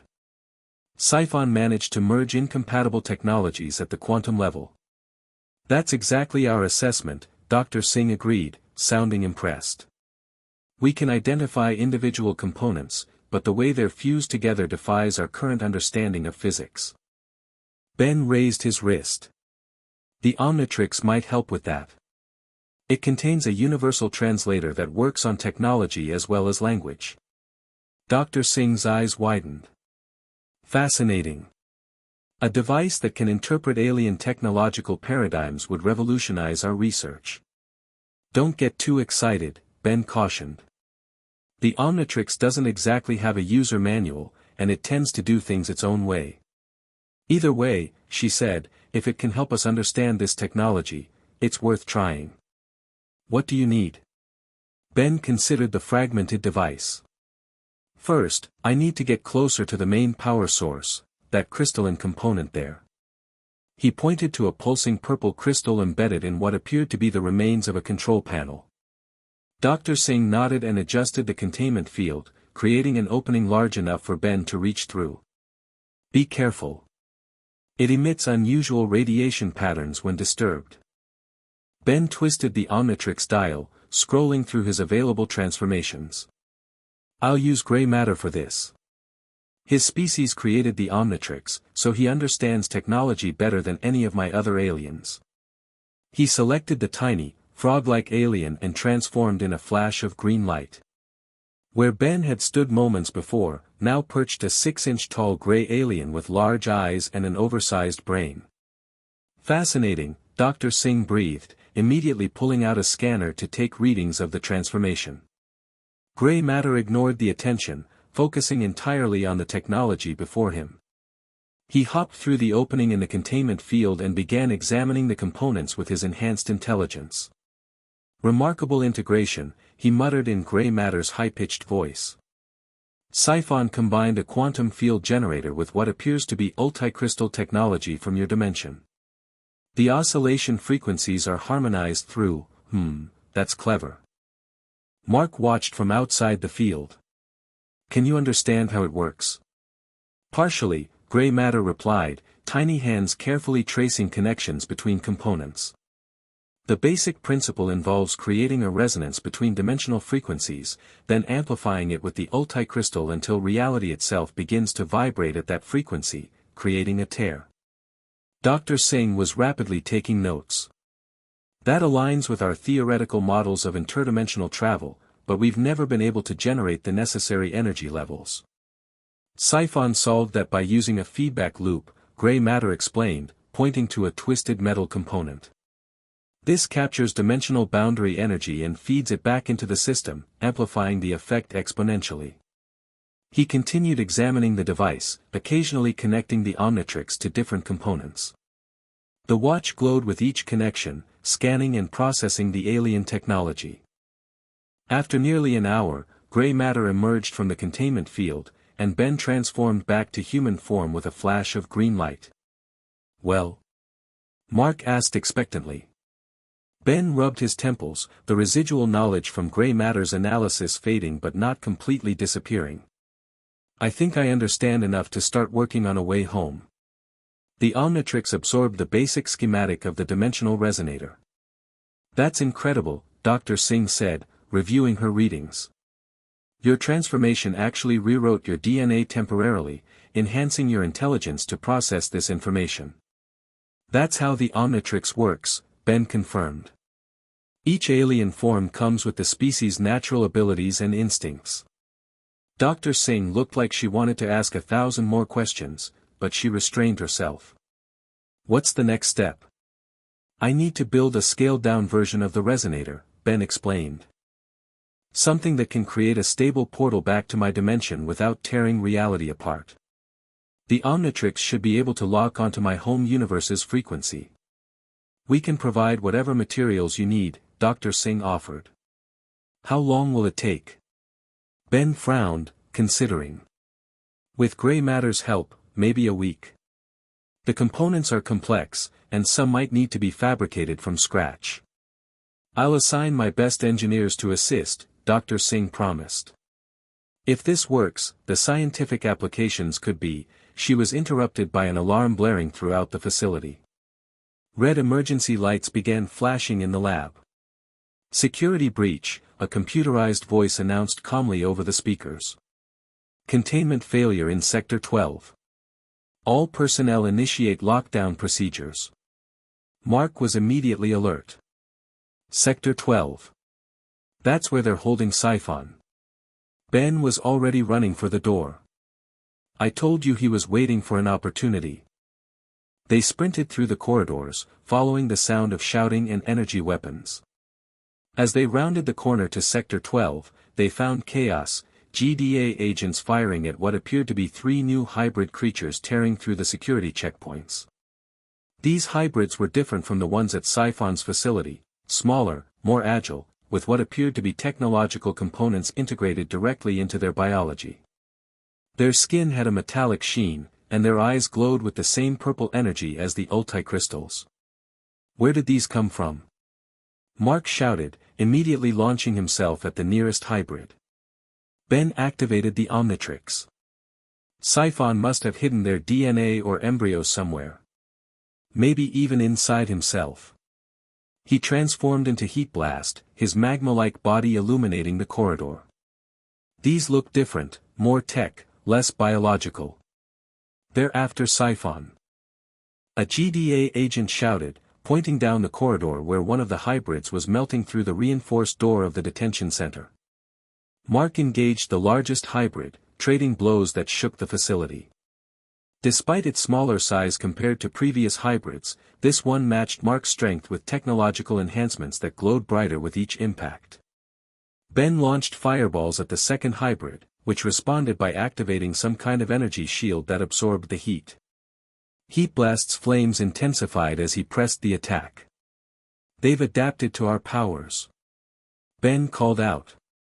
"Siphon must have programmed them based on our last fight." The third hybrid successfully breached the detention center door. Ben switched tactics, transforming from Heat Blast to XLR-8.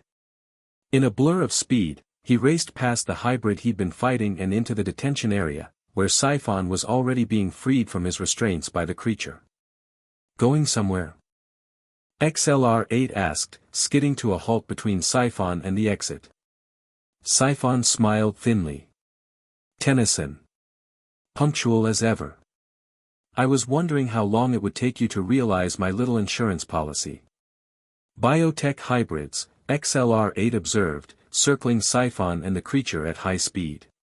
"Hidden where we wouldn't detect them. Clever.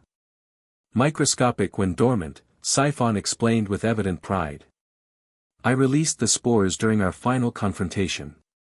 They've been growing inside the ventilation system, feeding on energy emissions from the facility itself. The hybrid lunged at XLR-8, who dodged easily and delivered a rapid series of strikes to its midsection. But the creature adapted quickly, its skin hardening to absorb the impacts. As you can see, Siphon continued, backing toward a wall panel that was beginning to glow with purple energy. They're quite adaptable. A combination of technology from my dimension and the remarkable biological diversity of yours. XLR-8 realized what was happening. You're opening another portal. Just a small one, Siphon confirmed. Enough to escape this rather dreary facility. My hybrid children created a resonator while growing in the ventilation system, using materials they consumed from your laboratories. The wall behind Siphon rippled as reality distorted, forming a small but growing portal. Before XLR-8 could reach him, the hybrid intercepted, grabbing Ben in a crushing grip that somehow negated his speed advantage. Interesting restraint technology, isn't it? Siphon remarked casually. Designed specifically to counter your alien forms based on data my children gathered while dormant. The hybrid's grip tightened around XLR-8, who struggled to break free. Behind Siphon, the portal stabilized, revealing a glimpse of another facility, presumably a backup hideout. I would invite you along, Tennyson, Siphon said, stepping toward the portal, but I have so much work to do. Perhaps next time. Just as Siphon was about to step through, the wall above the portal exploded inward. Mark burst through the debris, dragging the half-crushed remains of one hybrid behind him. Sorry I'm late, he called out, dropping the defeated creature. The other one was tougher than it looked. Siphon's expression darkened. The Viltrumite. Always interfering. Mark didn't waste time with banter. He flew directly at Siphon, who grabbed something from his prison jumpsuit and threw it at Mark's approaching form. The small device attached to Mark's chest and immediately emitted a pulse of energy that seemed to disrupt his flight. He crashed to the ground, momentarily paralyzed. Neural disruptor, Siphon explained smugly. Calibrated to Viltrumite nervous system patterns. Your father would be similarly affected, though perhaps for a shorter duration given his pure genetics. XLR-8 continued struggling against the hybrid's grip. Seeing his friend down and Siphon about to escape, Ben made a desperate move. He hit the Omnitrix symbol on his chest, transforming again, this time into a massive, four-armed alien made of red stone, 4 arms. The sudden size change disrupted the hybrid's grip enough for Ben to break free. With a roar, 4 arms grabbed the creature and hurled it directly at Siphon, who was halfway through the portal. The impact knocked Siphon back into the detention center, and the hybrid crashed into the portal generator, destabilizing it. The portal flickered dangerously. No! Siphon shouted as the portal began to collapse. Do you have any idea how precisely calibrated that was? 4 arms didn't respond, instead charging forward to engage Siphon directly. The scientist, though lacking his usual arsenal, was still dangerous. He dodged 4 arms' first punch with surprising agility and produced another small device from his jumpsuit. Always prepared, Tennyson, he said, activating the device which projected an energy shield around him. Even in prison. Mark was beginning to recover from the neural disruptor, pushing himself to his knees with visible effort. How did you hide all this tech? Siphon smiled. Microscopic components assembled by my hybrid children. Individually too small to detect, but together. He gestured to the shield and the destabilizing portal. Quite effective. 4 arms hammered against the energy shield with all 4 fists, each impact causing it to flicker but not fail. Whatever you're planning, Siphon, it ends here. On the contrary, Siphon replied, backing toward the unstable portal. This is merely a temporary setback. The real work continues elsewhere, with or without my direct supervision. The remaining hybrid suddenly broke off its attack on Ben and leapt toward the portal, its body beginning to glow with the same energy as the portal itself. Ben realized what was happening too late. It's going to, the hybrid exploded in a burst of dimensional energy, the blast amplifying the unstable portal rather than destroying it. The resulting shockwave knocked everyone off their feet as the portal expanded rapidly, engulfing Siphon before he could even look triumphant. But the portal didn't stop growing. It continued to expand, the edges becoming increasingly unstable as reality itself warped around it. "It's collapsing!" Ben shouted, transforming again, this time into feedback, the alien capable of absorbing energy. "The resonance is out of control." He reached out with feedback's antennae, connecting to the surging portal and beginning to drain its energy. But the dimensional power was overwhelming, more than he could safely absorb. "Mark!" Ben called out. "Get everyone out of here. I don't know if I can contain this." Mark, finally recovered from the neural disruptor, staggered to his feet. "What about you?" "I'll hold it as long as I can." Feedback's body was beginning to glow dangerously as he absorbed more energy than was safe. "Just go." Mark hesitated only briefly before helping the injured GDA agents evacuate the sector. Meanwhile, Ben concentrated on controlling the dimensional energy, trying to stabilize the collapsing portal. But something unexpected happened. As feedback absorbed the energy, the Omnitrix began to pulse with a strange rhythm. Green light intermingled with the purple energy of the portal, creating a swirling vortex of power around Ben. "What's happening?" he gasped, feeling the Omnitrix heating up on his chest. The device seemed to be processing the dimensional energy, integrating it into its systems rather than simply channeling it away. Ben felt a strange resonance building between the Omnitrix and the portal, almost as if they were communicating. With a final surge of power, the portal collapsed in on itself, the energy rushing into feedback's body and then directly into the Omnitrix.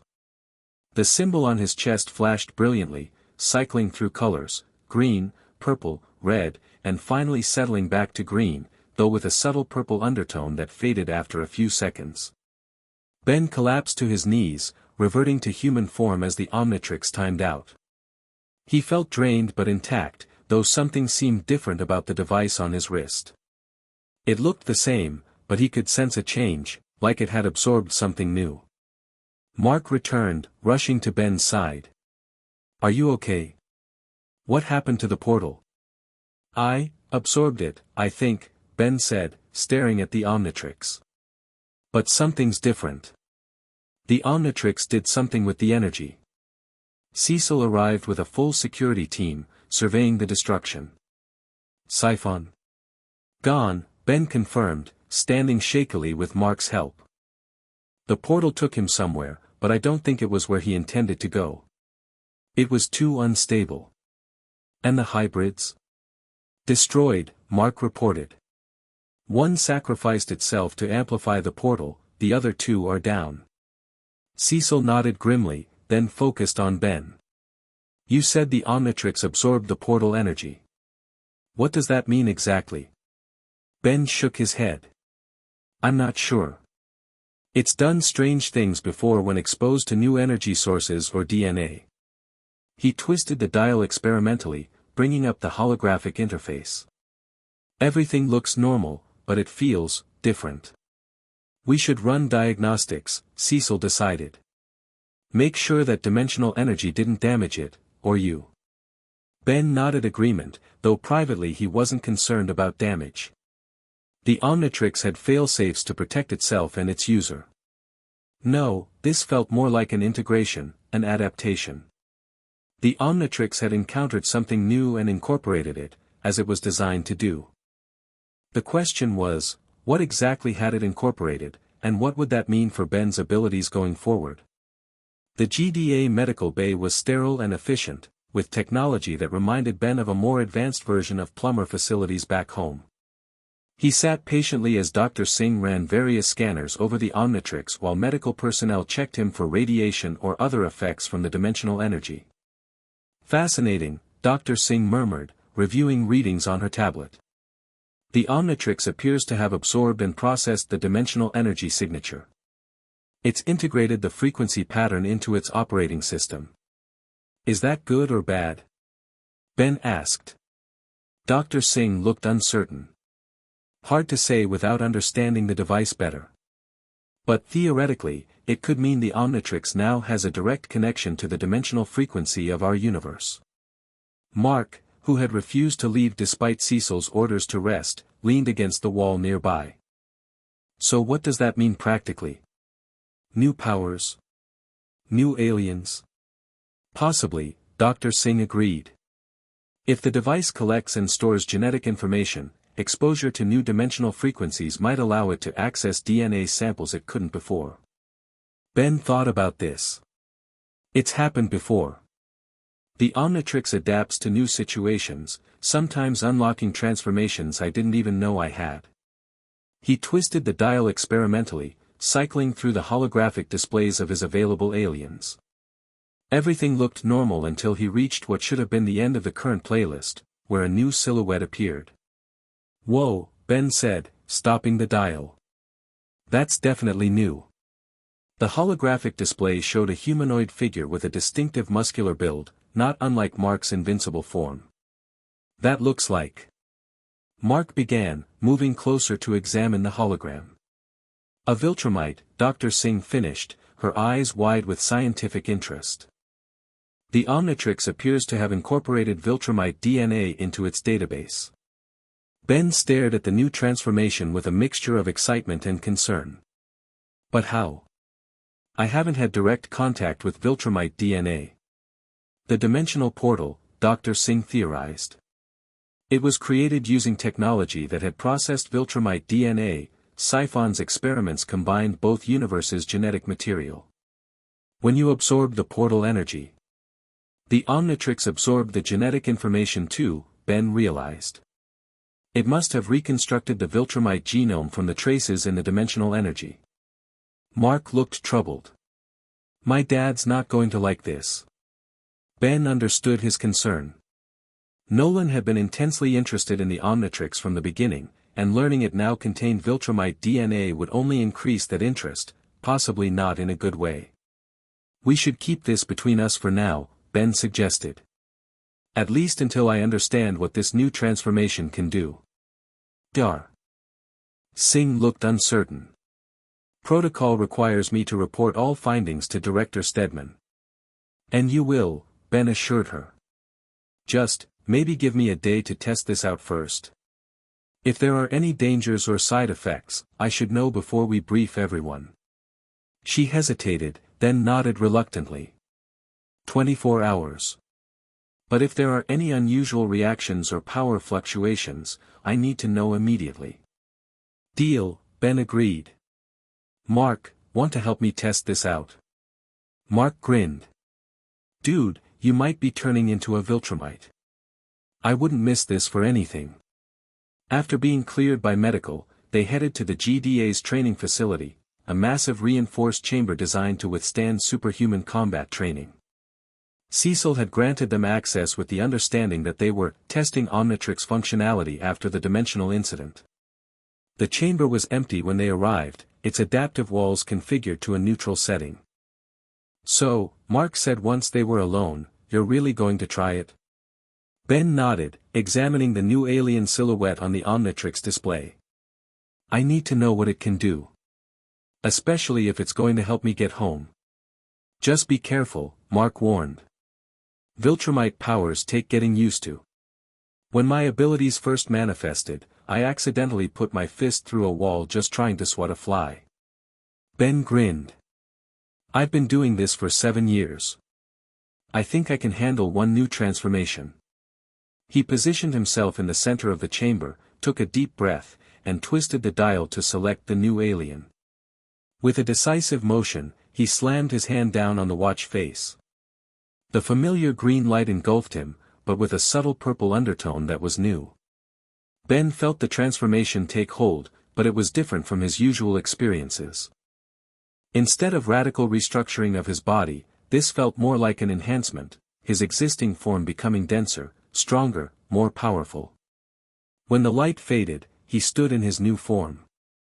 Outwardly, he didn't look dramatically different from his human self, taller, more muscular, with a physical presence that seemed to command the space around him.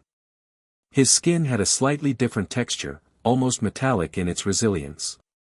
The Omnitrix symbol was prominently displayed on his chest, integrated into what appeared to be a black and green suit similar to his human clothing but adapted to his new form. "Whoa," Mark breathed, circling Ben with wide eyes. "You look almost normal. I mean, buffer, taller, but still basically you." Ben examined his hands, flexing fingers that looked human but felt impossibly strong. "Viltrumites are humanoid, right? Makes sense the transformation wouldn't be as dramatic as turning into Humongosaur or Swampfire." "Try moving," Mark suggested. "See what you can do." Ben took a tentative step forward and immediately launched himself halfway across the chamber, slamming into the far wall with enough force to crack the reinforced material. "Ow," he muttered, picking himself up. "Okay, super strength is definitely working." Mark laughed. "Yeah, the strength-to-weight ratio takes some getting used to. Try flying. Just focus on wanting to leave the ground." Ben concentrated, and immediately felt his body lift off the floor. The sensation was entirely different from flying as Jet Ray or Big Chill, those forms had wings or natural propulsion. This felt like gravity simply stopped applying to him, his body responding directly to his will. "This is incredible," he exclaimed, flying a circle around the chamber with increasing confidence. "The control is so intuitive." "Right?" Mark agreed, joining him in the air. "It's like your body just does what you want it to. No flapping or energy expenditure. You just fly." They spent the next hour testing the limits of Ben's new Viltrumite form. His strength was immense, not quite equal to Mark's but close enough to make their sparring competitive. His speed, both in flight and movement, was similarly impressive. Most notably, his durability seemed nearly absolute. Even direct impacts against the chamber's hardest materials barely registered as discomfort. "You know," Mark said as they hovered near the ceiling, catching their breath after a particularly intense sparring round, "you need a name for this transformation." Ben considered this. The Omnitrix hadn't supplied a name automatically as it sometimes did with new transformations. "How about Ultiman?" Mark made a face. "Sounds like a cheap knockoff superhero." "Viltruban?" Ben suggested with a smirk. "Even worse," Mark laughed. "What about something simple? Viltrax, maybe?" Ben nodded, testing the name. "Viltrax. I like it." He glanced at the Omnitrix symbol on his chest. "Hear that? This one's Viltrax." As if in acknowledgement, the symbol flashed briefly. "I think it likes it," Mark observed. "So what are you going to tell Cecil? And my dad?" Ben's expression grew serious as he descended to the floor. "The truth, I guess. The Omnitrix absorbed Viltrumite DNA from the dimensional energy. It's not like I did it on purpose." "Dad's going to be intense about this," Mark warned. "Viltrumites are pretty protective of their genetic heritage. It's kind of a big deal in their culture." "I get that," Ben said, transforming back to human with a flash of green light. "But the Omnitrix collects DNA, that's what it does. And if this new form can help me get home or stop Siphon if he returns." Mark nodded reluctantly. "Just be prepared. Dad might see this as a threat or an opportunity, depending on his mood. Either way, he'll definitely have opinions." "When doesn't he?" Ben muttered, remembering his previous interactions with Omni-Man. They left the training chamber, both lost in thought about the implications of Ben's new transformation. As they walked, Ben noticed Mark seemed troubled by something beyond the immediate situation. "You okay?" Ben asked. "You've got that look." "What look?" My dad's going to freak out but that's not all that's bothering me, look. I've seen it before." Mark sighed. "It's just, there's a lot you don't know about Viltrumites. About why Dad's the only one on Earth, about what they really are." Ben stopped walking, turning to face Mark directly. "So tell me. If I'm carrying Viltrumite DNA now, even temporarily, shouldn't I know what that means? Mark glanced around the empty corridor, clearly uncomfortable. I can't, not here. Dad would, it's complicated. Mark, Ben said seriously, if there's something I should know about this transformation, something dangerous, it's not the transformation that's dangerous, Mark interrupted quietly. Just be careful around my dad, okay? Don't let him know how powerful that form really is until we've talked more. Before Ben could press further, the facility alarm system activated again, not the urgent security breach alert from earlier, but a different pattern that apparently signified an incoming communication. Attention all personnel, Cecil's voice came over the speakers. Satellite detection systems have identified an anomaly in Earth orbit, possibly related to today's dimensional incident. All superhuman assets report to Briefing Room Alpha immediately. Mark and Ben exchanged glances. Guess the debrief will have to wait, Ben said. They hurried to the briefing room, where other heroes were already gathering, Robot, Adam Eve, Monster Girl, and several GDA operatives in tactical gear. Cecil stood at the front of the room beside a large display showing what appeared to be satellite imagery of Earth's orbit. And standing imposingly to the side, arms crossed and expression grim, was Omni-Man. Good, you're here, Cecil acknowledged as Ben and Mark entered. We have a situation. The display zoomed in on a distortion in space, a swirling purple anomaly that seemed to bend light around it. Approximately 20 minutes ago, our orbital sensors detected this spatial disturbance, Cecil explained. Analysis confirms it contains the same energy signature as the dimensional portal from Siphon's escape attempt. Another portal? Robot asked, his mechanical voice betraying no emotion. Or residual energy from the collapse? Neither, Cecil said grimly. It appears to be a dimensional fracture, a weak point between our universe and wherever Siphon was transported. It's currently stable but growing slowly. Ben stepped forward, examining the imagery. The collapse wasn't clean. The portal didn't fully close, leaving a scar in spacetime. Precisely, Cecil confirmed. And our scientists believe Siphon may be attempting to widen the fracture from the other side, creating a stable bridge between dimensions. Why not just create a new portal?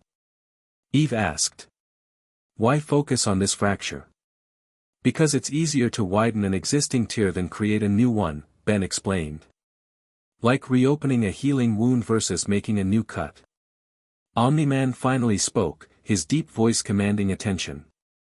The question is not why, but what we intend to do about it. This fracture poses a significant threat to Earth's security. Cecil nodded. We need to close it permanently. Dr. Singh believes we can collapse the fracture using a focused burst of the same dimensional energy, essentially cauterizing the wound in spacetime. And where do we get this energy? Mark asked, though his expression suggested he already knew the answer. All eyes turned to Ben. The Omnitrix, Cecil confirmed. Dar. Singh reports it absorbed and processed the dimensional energy from the portal collapse. If you can channel that energy directly into the fracture, I might be able to seal it, Ben finished, glancing at the device on his wrist. But I'd need to get up there, into orbit. That's where I come in, Omni-Man stated. I can transport you to the fracture. Ben noticed Mark tense slightly at this suggestion. With all due respect, Robot interjected, my calculations suggest we need more precision than a simple delivery. The energy must be applied with exact timing and focus. I could go too, Mark suggested quickly. Extra security, in case something happens. Omni-Man's expression hardened almost imperceptibly. That won't be necessary. I'm more than capable of handling any complications. Actually, Cecil said, studying a tablet handed to him by an aide, Dr. Singh recommends both Mark and Nolan for this mission. The fracture's instability might require additional superhuman intervention if something goes wrong. Ben caught Mark's look of relief and wondered again what was happening between father and son that made Mark so reluctant to let Ben go alone with Omni-Man. Fine, Nolan agreed tersely. We leave immediately. The fracture is growing with each passing minute. I'll need to transform first, Ben said. Feedback can channel the energy, but I'll need protection in space. He twisted the Omnitrix dial, considering his options. Maybe I should try the new transformation. Nolan's eyes narrowed. New transformation? Ben hesitated, glancing at Mark, who gave a subtle shake of his head. The Omnitrix sometimes unlocks new aliens when exposed to extreme conditions, Ben explained vaguely. The dimensional energy might have activated something new. Cecil looked intrigued but focused on the mission. Whatever form will be most effective. Time is critical. Ben settled on a different alien instead, Chromastone, the crystalline energy manipulator who could survive in space. With a flash of green light, he transformed into the purple crystal being. This should work, he said in Chromastone's resonant voice. I can absorb and redirect energy in this form. Nolan studied the transformation with analytical interest but said nothing. The launch bay has been cleared for your departure, Cecil informed them. Good luck, gentlemen. Earth's safety depends on your success. As they made their way to the launch bay, a massive chamber with an opening to the sky above the GDA facility, Mark pulled Ben aside briefly. Remember what I said, he whispered. Be careful up there.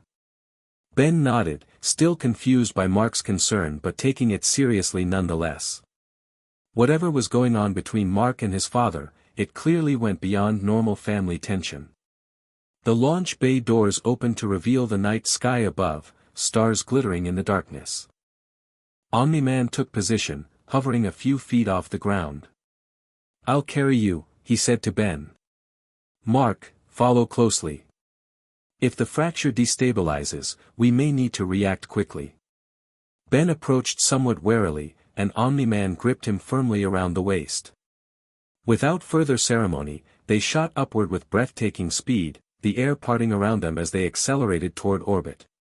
Mark followed close behind, his flight path steady despite the incredible velocity. The journey to the fracture took mere minutes, the atmosphere giving way to the cold vacuum of space as they climbed higher. Ben was grateful for Chromastone's ability to survive without oxygen as Earth became a blue sphere below them. The fracture itself was more disturbing up close, a writhing tear in reality that seemed to fold space around it. Purple energy leaked from the edges, forming tendrils that reached outward before dissipating.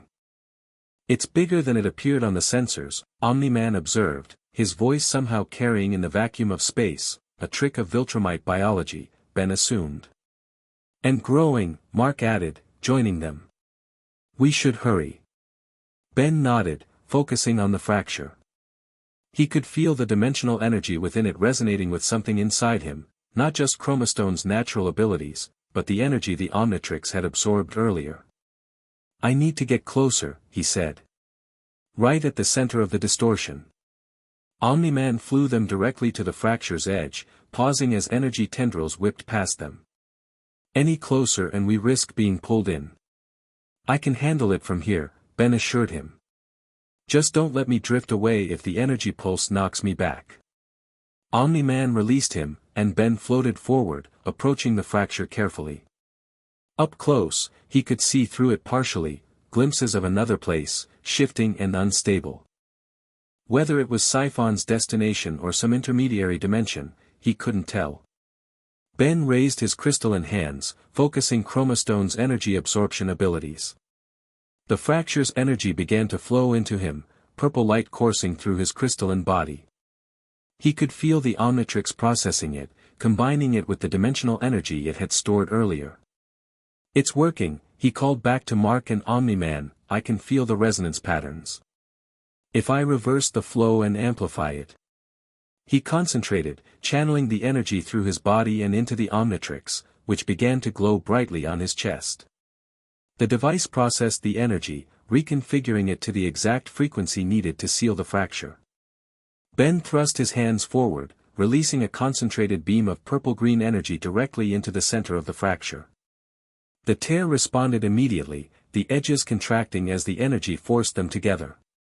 It's closing. Mark shouted encouragingly. But something unexpected happened. As the fracture began to seal, a surge of energy erupted from within, a deliberate counterpulse that disrupted Ben's efforts. The backlash hit him like a physical blow, sending him tumbling backward through space. Mark caught him before he could drift too far. What happened? Something's fighting back, Ben gasped, steadying himself. Something on the other side doesn't want the fracture closed. Omni-Man's expression darkened. Siphon. Maybe, Ben agreed, or whatever he's working with now. The counterpulse had a different energy signature, like it was coming from a third dimension, neither mine nor yours. The fracture pulsed again, expanding slightly before settling back to its previous size. Now, however, it emitted a different frequency of energy, one that seemed to bend space more aggressively around it. It's stabilizing, Ben realized with alarm. Whoever's on the other side is reinforcing it, making it permanent. Can you override it? Omni-Man demanded. Ben shook his head. Not as Chromastone. I need more power, a different approach. He touched the Omnitrix symbol on his chest. I need to try something else. With a flash of green light, Ben transformed, not back to human, but directly to a new form. The purple-tinged energy of the transformation settled to reveal his Viltrumite form, Viltrax. Omni-Man's eyes widened in shock. What is this? He demanded, his voice carrying an edge of danger. The new transformation, Ben explained in Viltrax's voice, deeper than his human tone but still recognizably his. The Omnitrix absorbed Viltrumite DNA from the dimensional energy. I think it's what I need to close the fracture. Nolan's expression shifted from shock to cold fury. Impossible. Viltrumite DNA cannot be so easily replicated or absorbed. The Omnitrix doesn't replicate DNA, Ben explained, wary of Nolan's reaction. It stores and processes the actual genetic code, allowing temporary transformation. It's not creating new Viltrumites, just allowing me to become one temporarily. Mark positioned himself slightly between his father and Ben, a subtle movement that spoke volumes. Dad, we can discuss this later. Right now, we need to close that fracture. Nolan's gaze remained fixed on Ben, evaluating, calculating. After a tense moment, he nodded curtly. Proceed. But this conversation is not over. Ben turned back to the fracture, focusing on his new Viltrumite abilities. The incredible strength and durability were obvious, but he sensed something else, a connection to the dimensional energy that Chromastone couldn't achieve. I think I can physically force it closed, he said, flying closer to the tear. If I can grab the edges of spacetime themselves. That's not possible, Omni-Man stated flatly. Even Viltrumite strength has limits. Not just strength, Ben explained. The Omnitrix combined Viltrumite DNA with the dimensional energy it absorbed. This form exists partially in both dimensions, allowing me to interact with the fracture directly. Without waiting for further debate, Ben flew to the fracture and plunged his hands into the swirling energy. Incredible pain shot through his body, but the Viltrumite durability allowed him to withstand it. He could feel the edges of reality between his fingers, like grasping the borders of a wound. With a surge of effort, he began pulling the edges together, forcing the tear to close. The fracture resisted, energy pulsing against him, but Ben persisted, drawing on the full strength of his Viltrumite form. Mark approached cautiously. It's working. Keep going. Ben nodded grimly, continuing to force the dimensional wound closed.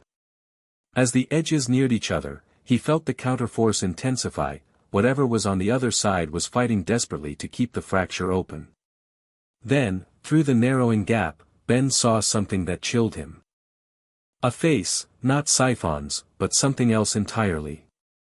A being with features that seemed to shift between forms, its eyes fixed directly on Ben with malevolent intent. Someone's watching, Ben gasped, still struggling with the fracture. Not Siphon, something else. The face vanished as the fracture contracted further, reduced now to a line of purple energy. With a final surge of effort, Ben forced the edges together completely, sealing the tear with a burst of power from the Omnitrix.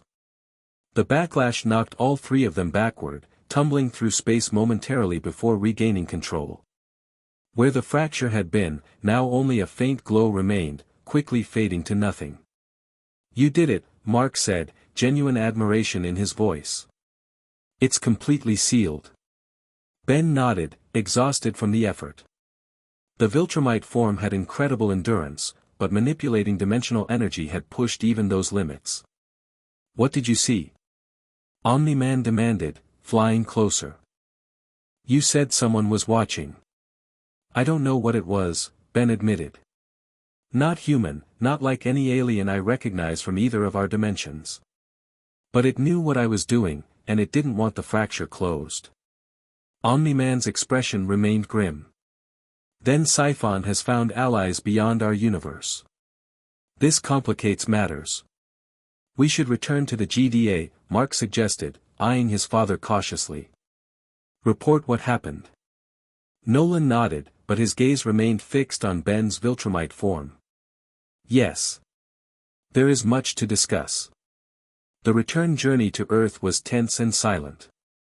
Ben maintained his Viltrax form, partly because he wasn't sure the Omnitrix had enough power left for another transformation, and partly because he wanted to understand this new form better. As they descended through the atmosphere, the friction created a fiery corona around them, yet Ben felt only mild warmth, another testament to Viltrumite durability. They landed in the GDA launch bay where Cecil and Dr. Singh waited anxiously. "The fracture is sealed," Omni-Man reported before anyone could ask. "Completely closed. But there are complications."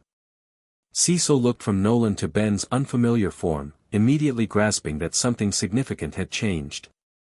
"I see. And this would be the new transformation you mentioned." Ben nodded. "The Omnitrix absorbed Viltrumite DNA from the dimensional energy. This form was the only way I could seal the fracture." Dr. Singh stepped forward, scanner in hand. "Fascinating. May I?" Ben nodded permission, and she began taking readings of his Viltrumite form. Her eyes widened as the data appeared on her device. "This is remarkable," she breathed. "The genetic structure is nearly identical to true Viltrumite DNA, but with subtle modifications that appear to integrate the dimensional energy patterns we observed earlier." "A hybrid," Cecil concluded. "Viltrumite physiology enhanced with dimensional properties." Omni-Man's jaw tightened visibly. "This requires further discussion. In private." Cecil recognized the tension in Nolan's voice and nodded. "Of course. Briefing room 3 is secure. After you've had a chance to revert to your human form, Ben." Ben hesitated, then touched the Omnitrix symbol on his chest, transforming back to human with the familiar green flash. He felt immediately weaker, the loss of Viltrumite strength and durability leaving him momentarily disoriented. "Whoa," he muttered, steadying himself on a nearby console. "That's a rush." Dr. Singh made a note on her tablet. "Metabolic adjustment from the enhanced state to normal human physiology. Expected, but fascinating to observe." "If you're quite finished," Nolan said tersely, "we have matters to discuss."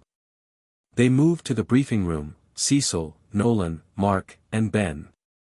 Once the door was sealed, Nolan turned to Ben with barely contained intensity.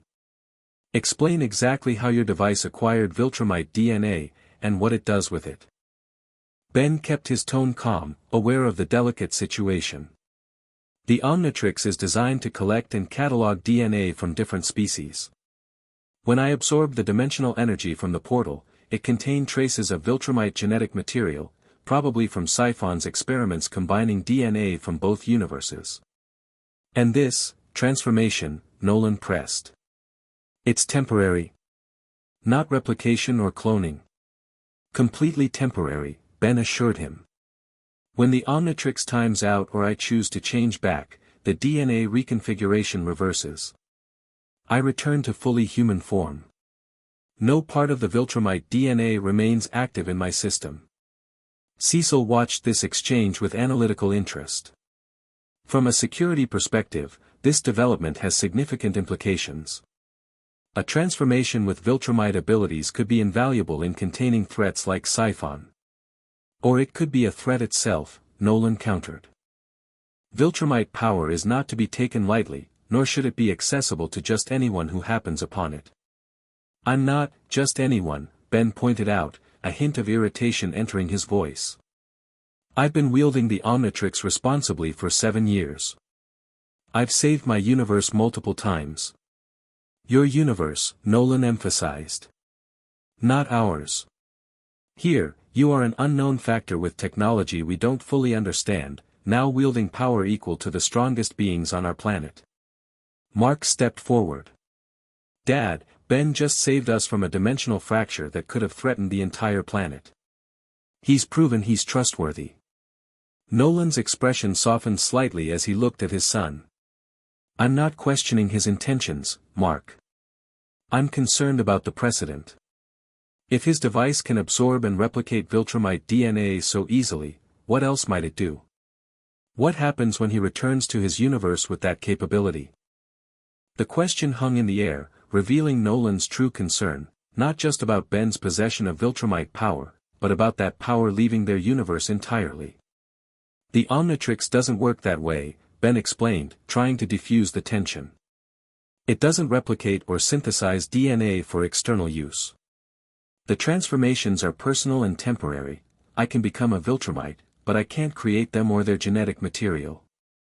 Besides, Cecil added pragmatically, our current priority should be using every available resource to prevent Siphon from creating another dimensional breach. Ben's new transformation could be critical to that effort. Nolan considered this, then nodded reluctantly. Very well. But I want to test the limits of this transformation myself.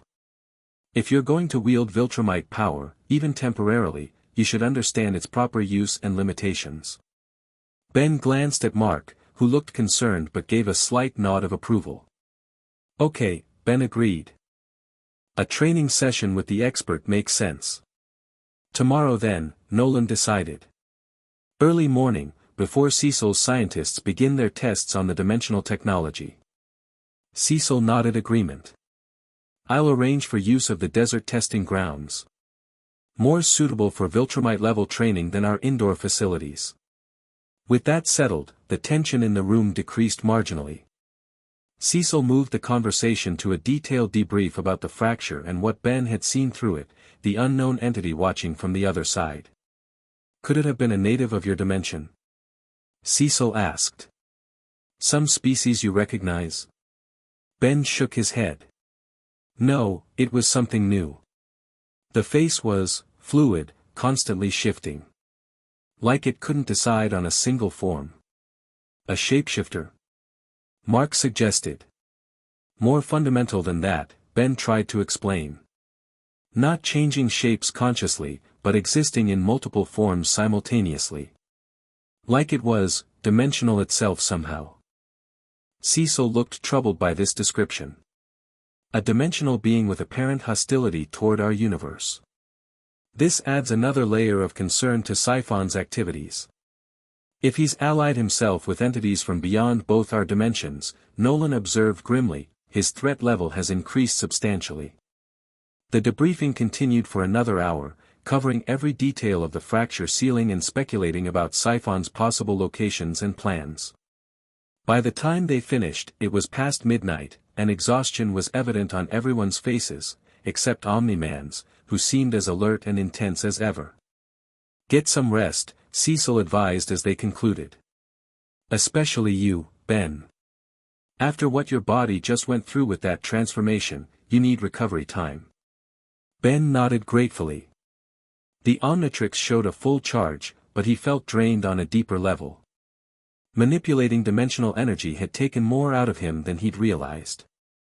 As they left the briefing room, Mark pulled Ben aside once again. Be careful tomorrow with Dad, he whispered urgently. Don't show everything the transformation can do. Hold something back. Why? Ben asked, frustrated by the continued mystery.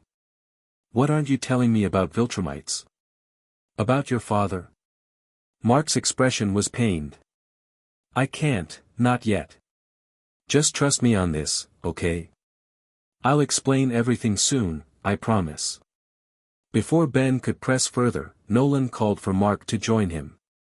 With a last meaningful look, Mark hurried after his father, leaving Ben alone with his questions and concerns. The desert testing grounds were located in a remote area hundreds of miles from any civilian population, a barren landscape of sand, rock formations, and scattered military-style facilities built to withstand superhuman activity. The rising sun cast long shadows across the terrain as Ben arrived with Cecil in a GDA transport. Omni-Man was already there, hovering above the central testing area in full costume, his red cape billowing in the morning breeze. Mark stood on a nearby observation platform with Dr. Singh and her team of scientists, their equipment ready to monitor the session. Remember, Cecil said as they approached, this is about understanding the transformation, not a competition of strength. Nolan can be intense about Viltrumite abilities. I noticed, Ben replied dryly. Don't worry, I'm not looking to prove anything. I just want to understand what this form can do. Cecil nodded and left to join the observation team while Ben walked to the center of the testing area. Omni-Man descended to meet him, landing with perfect precision on the hard-packed sand. Are you ready? Nolan asked without preamble. Ben activated the Omnitrix, cycling through to the Viltrumite transformation. Ready as I'll ever be. With a flash of green light tinged with purple, he transformed into Viltrax. The now familiar sensation of incredible strength and density flowed through him, his senses sharpening and body humming with power. Omni-Man circled him slowly, examining the transformation with critical eyes. Interesting. The physical changes are less pronounced than I would have expected. Height increase of approximately 20%, muscle mass perhaps 40% more than your human form. Yet the power increase is exponentially greater. The Omnitrix optimizes each transformation, Ben explained. It doesn't just copy a species exactly, it creates the ideal version based on the genetic template. Nolan stopped in front of him. Let's begin with basic strength assessment. Try to move me. Without warning, Omni-Man planted himself firmly, legs slightly apart, arms crossed over his chest in a classic immovable stance. Ben approached and placed his hands on Nolan's shoulders, pushing with gradually increasing force. At first, Omni-Man didn't budge at all. Ben increased the pressure, drawing more deeply on Viltrax's strength. Slowly, millimeter by millimeter, Nolan's boots began to slide backward in the sand. Interesting, Nolan commented, seemingly untroubled by the effort. Approximately 60% of true Viltrumite strength. More than I expected from an artificial transformation. It's not artificial, Ben corrected, still pushing. The DNA is genuine, just temporarily expressed through the Omnitrix. Nolan suddenly stopped resisting, causing Ben to stumble forward before catching himself. Flight next. Follow me if you can. Without another word, Omni-Man shot straight upward at incredible speed, creating a sonic boom that shook the desert floor. Ben focused on his own flight ability and launched himself in pursuit. The acceleration was exhilarating, far faster than any of his other flying transformations. He quickly caught up to Nolan, who looked mildly surprised by his speed. Not bad, Omni-Man acknowledged. Now, follow my movements exactly.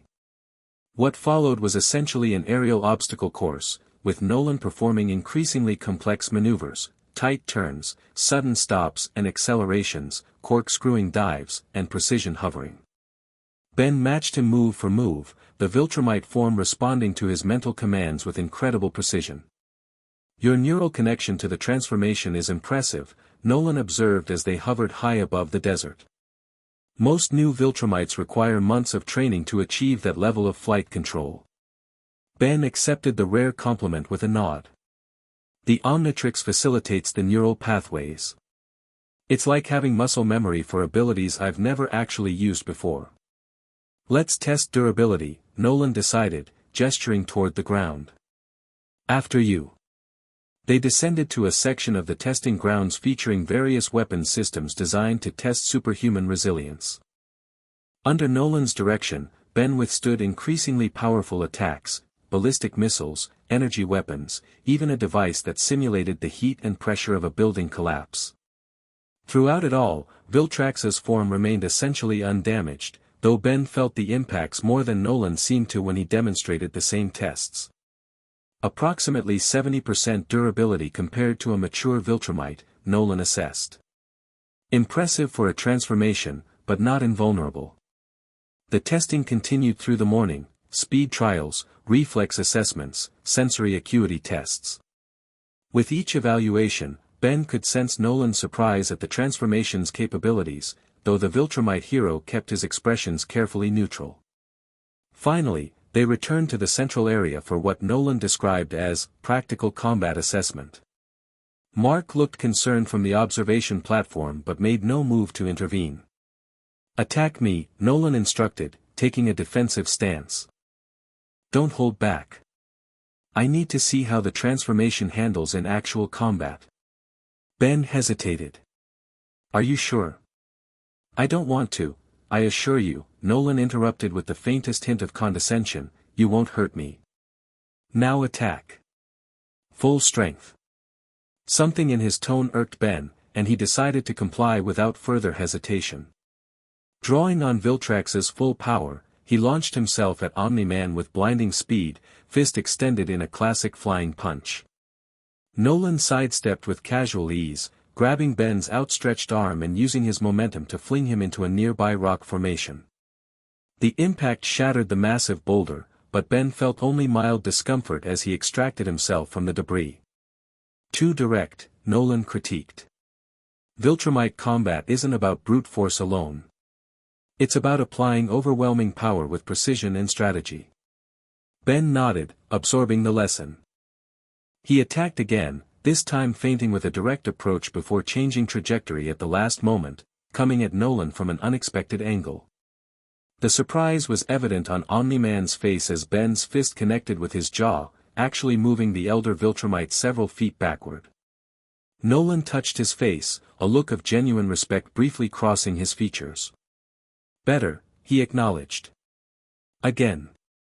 What followed was less a test and more a genuine sparring match. Ben drew on his years of combat experience, combining it with Viltrax's incredible physical abilities.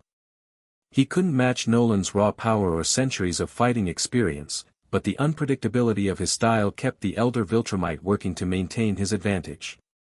After 20 minutes of increasingly intense combat, Nolan finally called a halt. Both were breathing harder than before, though neither showed any significant damage. "You learn quickly," Nolan observed, straightening his cape. "The transformation gives you the physical abilities, but your combat instincts are your own. Impressive adaptation." "Thanks," Ben replied, genuinely appreciating the compliment. "Though I get the feeling you were holding back quite a bit." A faint smile touched Nolan's lips. "As were you. I noticed several opportunities you didn't exploit, vulnerabilities you identified but chose not to target." Ben didn't deny it. Despite Mark's warnings, he developed a cautious respect for Omni-Man during their session. The Viltrumite was arrogant and intimidating, but his skill and control were undeniable. "One final test," Nolan said, gesturing to the scientists. Sustained exertion. Dr. Singh approached with a device that looked like a massive hydraulic press. "This is designed to measure continuous force application over time," she explained. "We want to see how long your transformation can maintain maximum output."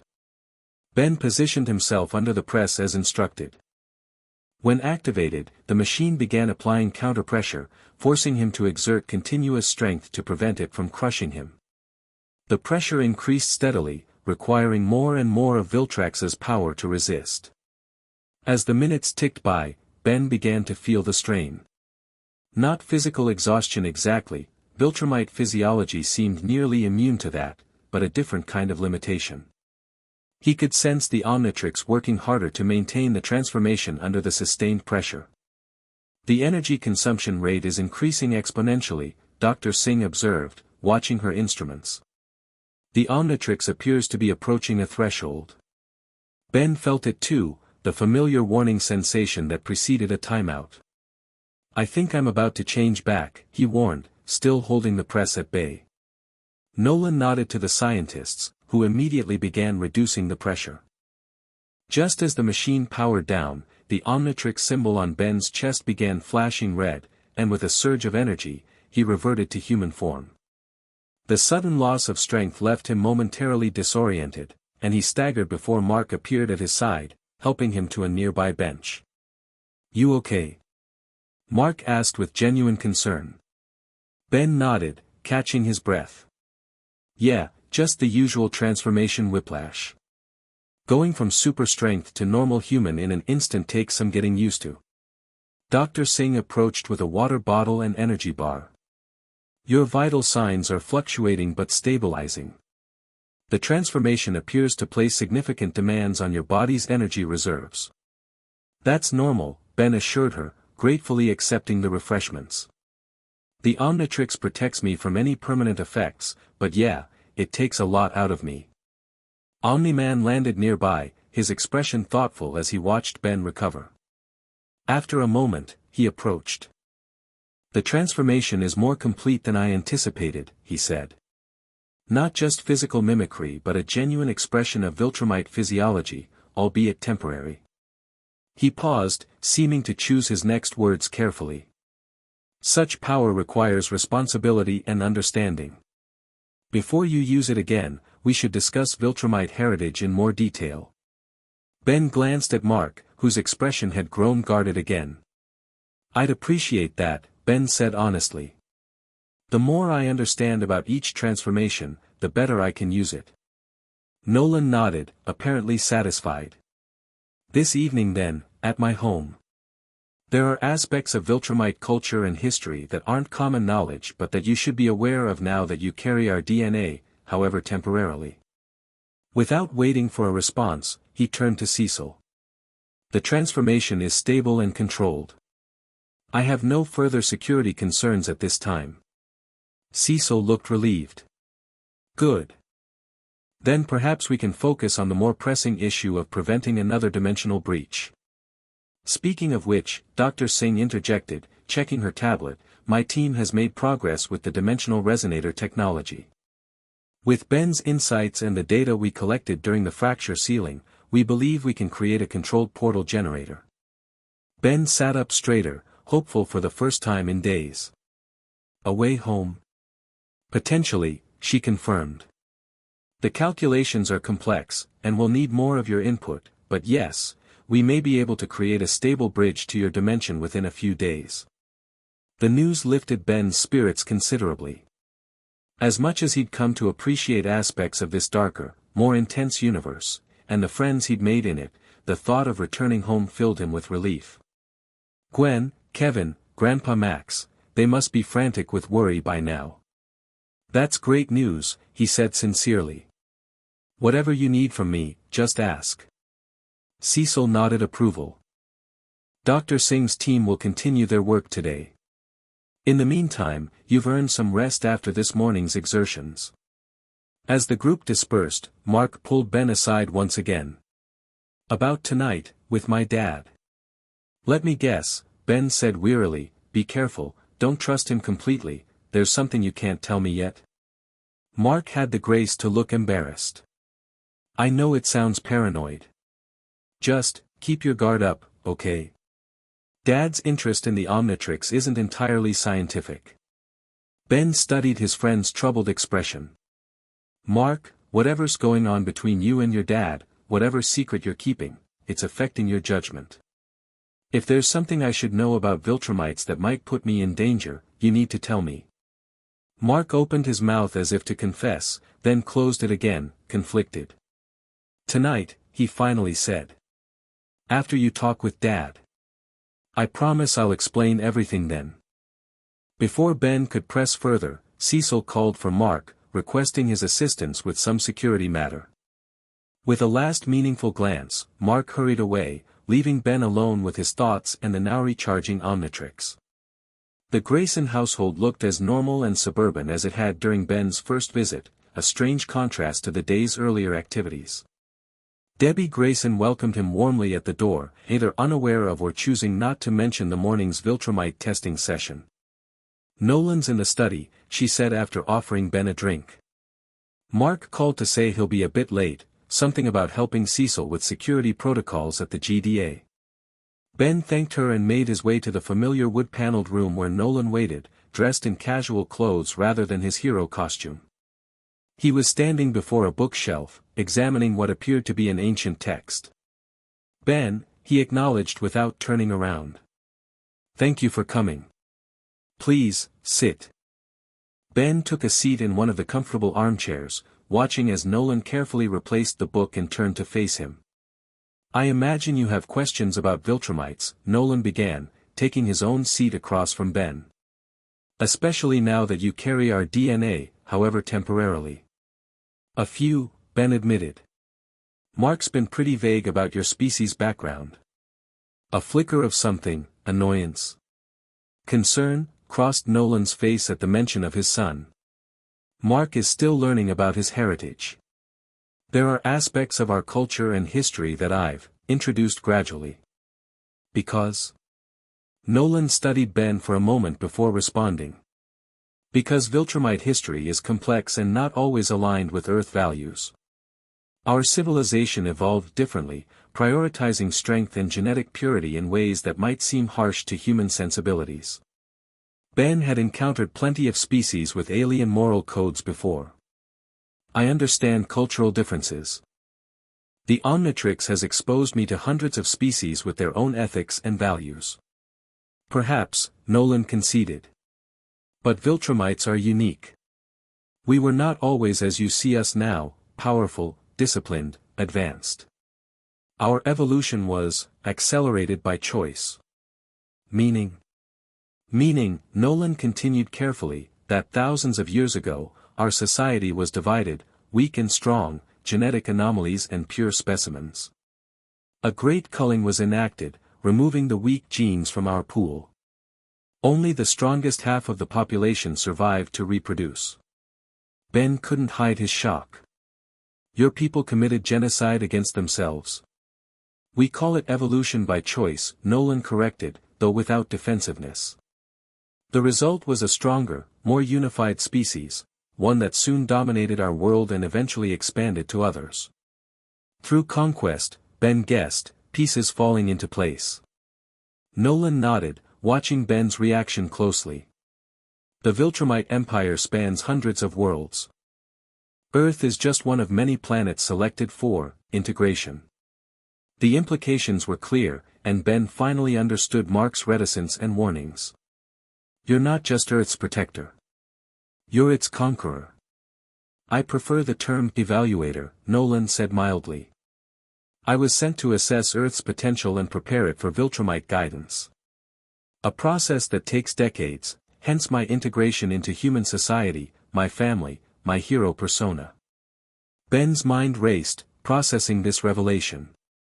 It explained Nolan's intense interest in the Omnitrix, not just scientific curiosity or security concerns, but strategic evaluation of a potential threat to Viltrumite plans. "Does Mark know all this?" Ben asked, though he suspected the answer. "He's learning," Nolan replied ambiguously.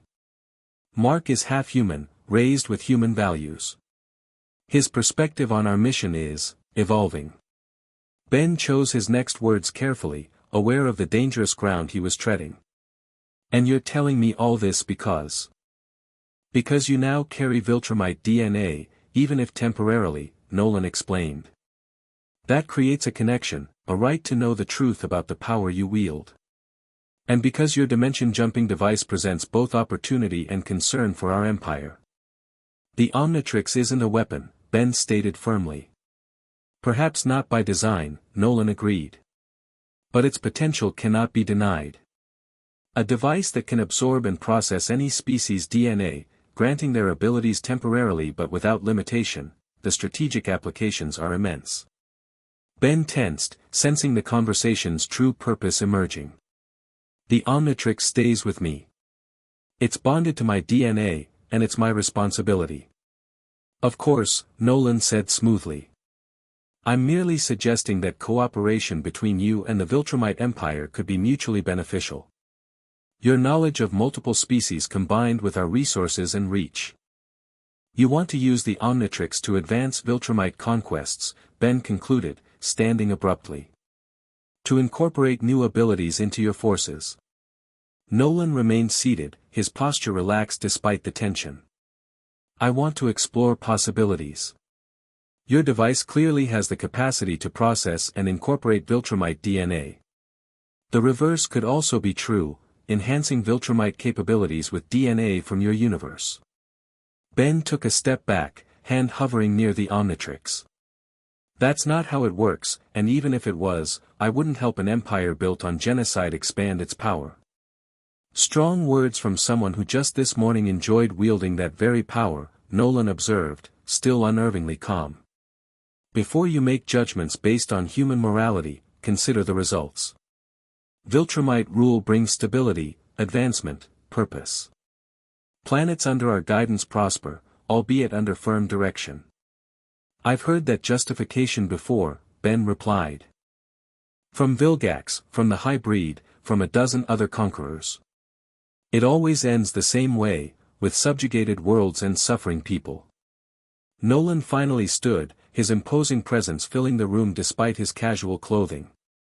You misunderstand my purpose here tonight.